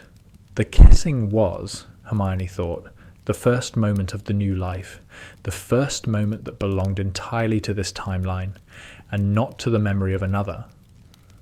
The first moment that was not a correction or a revision or a strategic intervention, but simply a thing that happened because two people wanted it to happen. The moment was hers. Years passed. The years were ordinary. Hermione joined the Department of Magical Law Enforcement. Ron became an Auror. Harry became an Auror and then left to teach defense against the dark arts at Hogwarts because Harry had always been happiest at Hogwarts, and because teaching allowed him to do for students what Lupin had done for him. Hermione married Ron in a ceremony at the Burrow that was attended by everyone she had saved, and some people she hadn't needed to save because the saving had produced cascading effects that protected people she hadn't even thought about. She had children. Rose. Hugo. The children were new, entirely new, born from a timeline that had not existed before Hermione created it. The children were the most concrete evidence that the new timeline was real, because the children were people who could not have existed in the old timeline. People whose specific combination of genetics and circumstance and magical inheritance was unique to this world. Rose had Hermione's hair and Ron's freckles and a temperament that was, Hermione suspected, entirely Rose's own. Hugo had Ron's appetite, and Hermione's reading habits and a laugh that sounded like both of them simultaneously. The children did not know about the other timeline. The children did not need to know. The children were born into a world where Voldemort was dead, where the war had lasted an afternoon rather than a year, where their mother was Hermione Granger, brightest witch of her age, and their father was Ron Weasley, war hero and occasional chess champion, and the world was, mostly, safe. Hermione told them about the war when they were old enough. She told them a version that was true and incomplete, the version that said, there was a dark wizard, and we stopped him, and some very brave people helped. She did not tell them about the other timeline. She did not tell them about the dying and the returning and the 7 years of carrying a future she was rewriting. She told Harry once that she was thinking about telling her children the full truth. Don't, Harry said. They were at Hogwarts, in Harry's office. The Defence Against the Dark Arts office that Harry had decorated with student artwork and Quidditch memorabilia and a photograph of the original order that Sirius had given him. Don't tell them the full truth. Why not? Because the full truth is that their mother died and came back and spent 7 years manipulating everyone she loved in service of an outcome she couldn't guarantee. The full truth is that you played Dumbledore's game better than Dumbledore. The full truth is that you loved us before we loved you, and the asymmetry defined everything. That's not how I'd phrase it, but it's true. It's partially true. The partial truth is harder than the full truth. The partial says, your mum was very clever and very brave and very alone for a very long time. The full says, your mum was those things, and also made choices about other people's lives without their consent for years, based on information they couldn't verify. I saved people, Harry. You saved everyone. That's not the point. The point is that the saving required the kind of unilateral decision-making that in anyone else we'd call dangerous. In Dumbledore, I called it dangerous. And then you did it anyway, and you did it better. And the doing produced a world where everyone is alive, and nobody was permanently damaged and the war lasted a single afternoon. The results are inarguable. The method is debatable. Harry, I'm not criticizing you. I'm telling you that the full truth includes the method. And the method is complicated. And the complicated is not something your children need to carry. So I keep the secret. You keep the secret. The way Dumbledore kept his secrets. The way everyone who carries impossible knowledge keeps the knowledge. You carry it so they don't have to. That sounds like Dumbledore. That sounds like you. You've been carrying things so other people don't have to since you were 11. Or since you were 30 and 11 simultaneously. 29 technically. 29 and 11. My mistake. Your mistakes are rare. My mistakes are managed by you. That's not the same as rare. Hermione laughed. In the defense office, at Hogwarts, with Harry. The laughing was genuine and warm, and exactly the kind of laughing that happened between old friends who had been through impossible things together, and who had come out the other side with their friendship intact and their humour sharpened. She visited Hogwarts often. The visits were not strategic. The visits were not part of a plan. The visits were what they seemed. A woman returning to the place that had been her home, walking through corridors that smelled like stone and candle wax and old magic, sitting in the library where she had spent hundreds of hours across 2 lifetimes, standing by the lake and watching the giant squid bask in the shallows. The castle knew her. The castle had always known her, in both timelines, the way old magical buildings knew the people who loved them. The castle hummed when she walked through it, a low, warm sound that was not audible, but that was felt in the bones, in the magic, in the particular resonance of a building that was alive and that recognized a friend. She stood at the window of the Gryffindor common room one evening, looking out at the grounds. The sun was setting. The sky was the colour of burnished gold, and the lake reflected the gold, and the forbidden forest was dark against the horizon, and the world was beautiful and whole and alive. Ron was downstairs visiting Harry. The children were at the burrow with Molly. The evening was quiet. Hermione looked at the view she had seen 1,000 times, the view she had died without seeing again and had been given, through means she still did not understand, the chance to see once more. The glow-in-the-dark stars on her childhood ceiling had been arranged wrong.